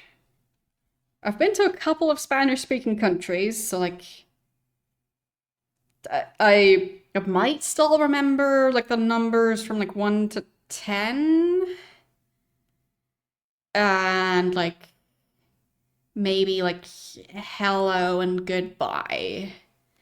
But, like, yeah, I am not a Spanish speaker. I learned, well, I can speak German, obviously. I can speak English, obviously. I can speak French. Yeah, well, I learned French. But technically, I understand some French. I learned Latin, and I'm in the process of learning Dutch. At no point did I attempt to learn Spanish, at least not on purpose. So, yes. 1, 2, 3, 4, 5, 6. Okay, that's enough spacing. Trying to have even spacing between the different people so I can take proper notes. Brenda Perry.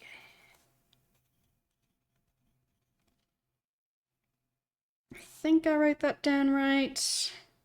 But I guess I'll also take a picture of the list so far. There. And the location for Perry is 4577. Okay, I think I wrote down that name correctly. Then we've got Greg Call.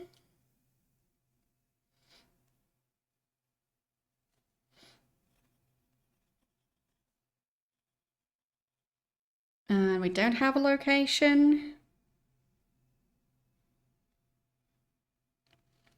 And then we've got Cal Davis.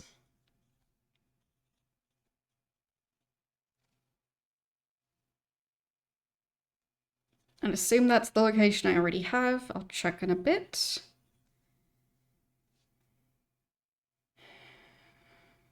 Okay, so next page. My Dutch is still not great.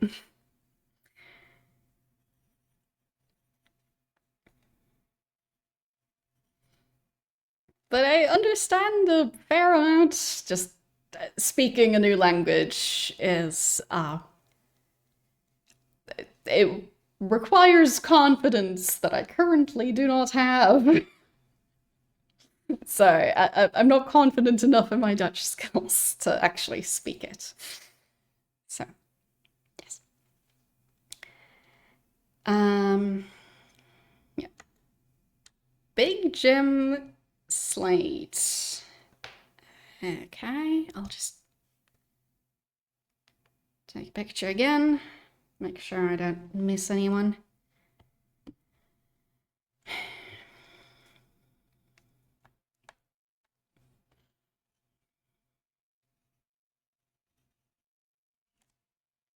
Don't have a location for Big Jim.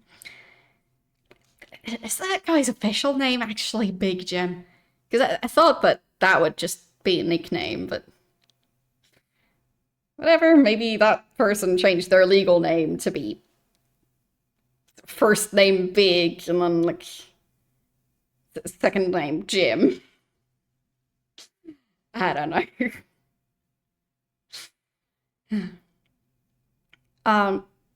You mean in terms of like how difficult it is to learn a new language? Like it really depends on how you're learning it. Like if you're learning it like in like a course or something, it's very different from trying to teach it yourself, which is very different from trying to just pick it up naturally, which in my experience doesn't really work that great. Um, so I'm personally trying to teach it myself, but like, yeah, I'm like, it takes a while to try and teach yourself a new language. And yeah, it's also very different from like learning it when you're a child or in your teens or like, it depends on a lot of things. I wouldn't say it's super easy to learn a language when you're young. As I said, I did have French in school and Latin, and I was struggling with those a lot. So, disagree that it's super easy.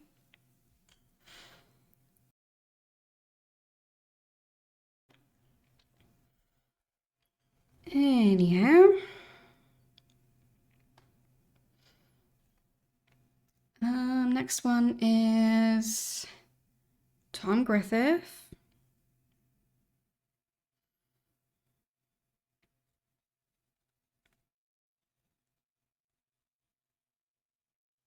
Okay. We have a location. Then we've got John Klaus.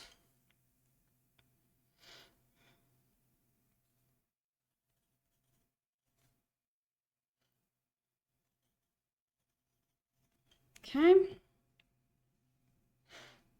Wait. Sandra Larson? Sandra Larson? Uh-huh. Yeah, she was the one that Carl Linsky was dating, was cheating on his fiance with.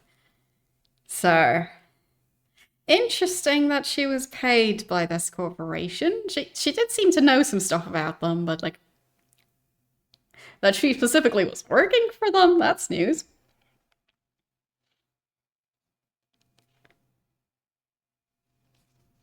Okay. Just continually taking pictures of the names just in case I have any horrible spelling mistakes. We've got Bosworth, Clark.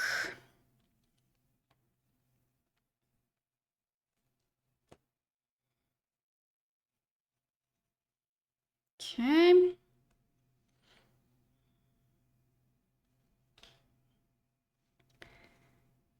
Then, I mean, there are some spiders that live in the desert, but I'm not sure there are any web building ones. There don't seem to be many things to anchor a spider web on in a desert, and it would probably catch a lot of sand. So, um, we've got Sandra Larson. That's the next one.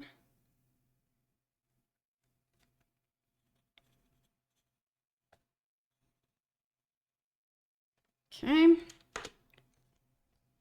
With the location this time.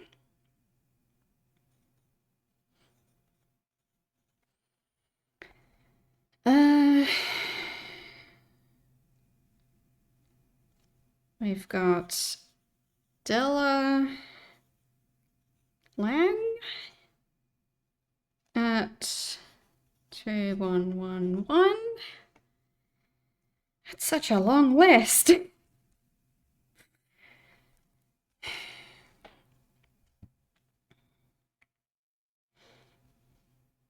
Like, who didn't work for this company? Sam Jones and Larry Hammond.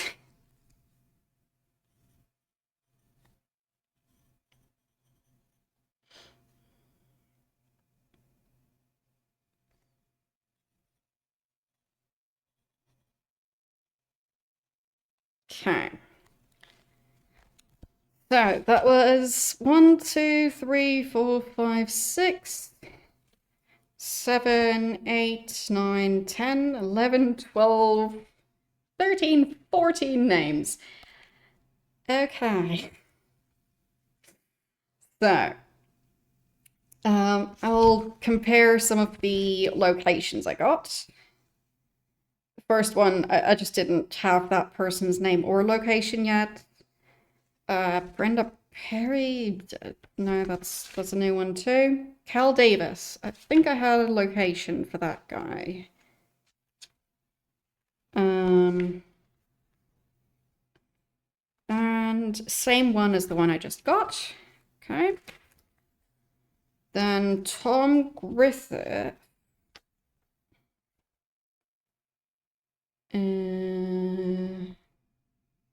Right, that's the vice president. I didn't have a location for him yet. Sandra. Yeah, same location I got previously. Then Della's a new one. And the other ones didn't have locations.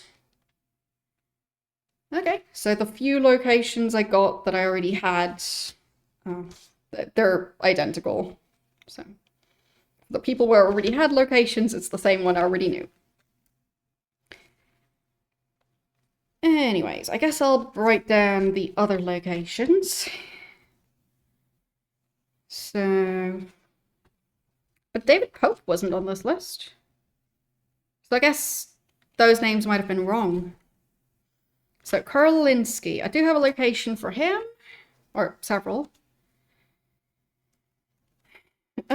That was 4660.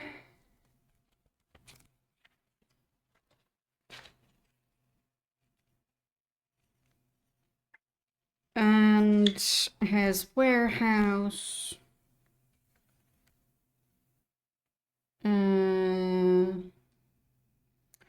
4675.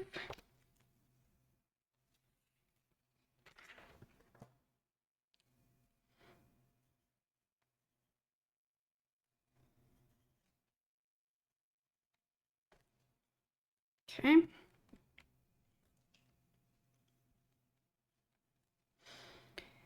Then Ron Morgan. I think that's a new name. Greg Call. I think that's new.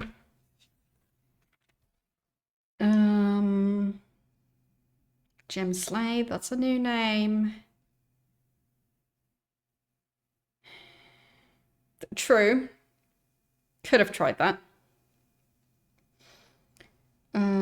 John Klaus. I think I have a name or a location for that person. I think that was the one who went into hiding. Yes. So 7012.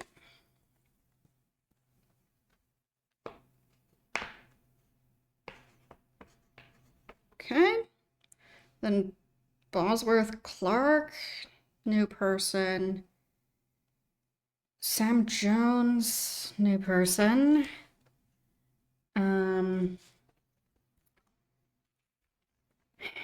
But I think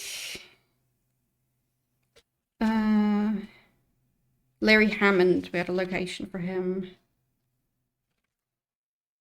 Yes. So that was 4935.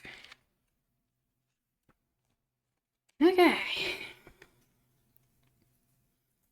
guess I should have noted down which ones were new locations and which ones weren't.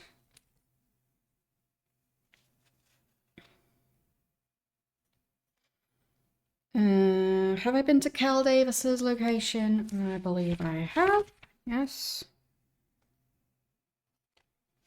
Okay. Then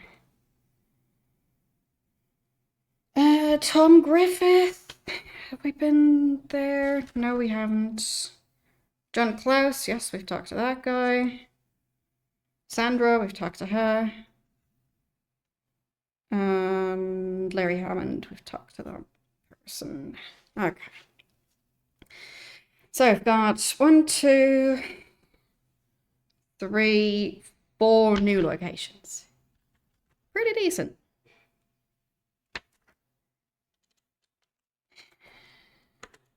And I got shot. Dumbfounded at his reply, he pulls out a 38mm automatic and pumps 3 bullets into my body.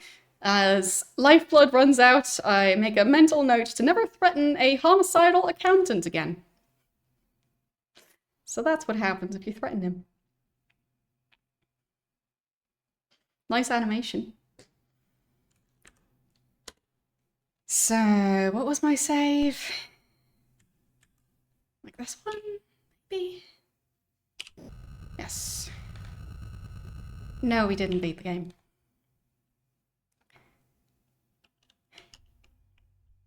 But I think he wanted 2,000 for the information, right?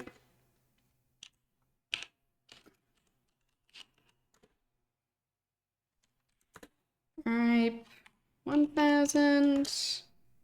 Better than that. 2,000. Close. Was it 3,000? Was it really that much? I guess. 3,000. So. Just feels like it would have been cheating if I didn't pay for the information. Okay. You would have uninstalled this game long ago. Well, I'm still going, so for now. But I am getting quite hungry, and my voice is getting a bit tired. So I do think that is going to be it for today. But we got a lot of new information. Like, we got a lot of names. So, like... 1, 2, 3, 4... 5... 6, 7, 8, 9 completely new names, I think. If I counted it right. Or at least for one guy I also got a location. So I already knew the name, but I didn't know the location yet. Either way, pretty good. So I'll exit the game. Getting quite hungry, so I'll need to go and find myself some food very soon.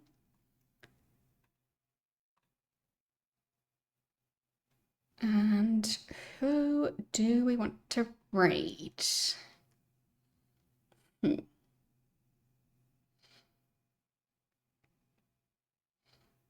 It looks like Tom is only just starting his stream at the moment. Going to be playing Heroes of Might and Magic 3. And he was sick for a bit, so yeah. We can welcome him back. But yeah, he is still on his starting screen, but might as well. So, yes, we'll head over there. We can admire his honestly very, very pretty pixel art starting screen. I'm not jealous at all. I'll just call it inspiration instead of jealous. I feel inspired to one day be able to make something like that. I just currently can't. So, yes.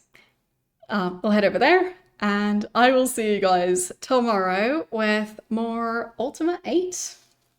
Bye!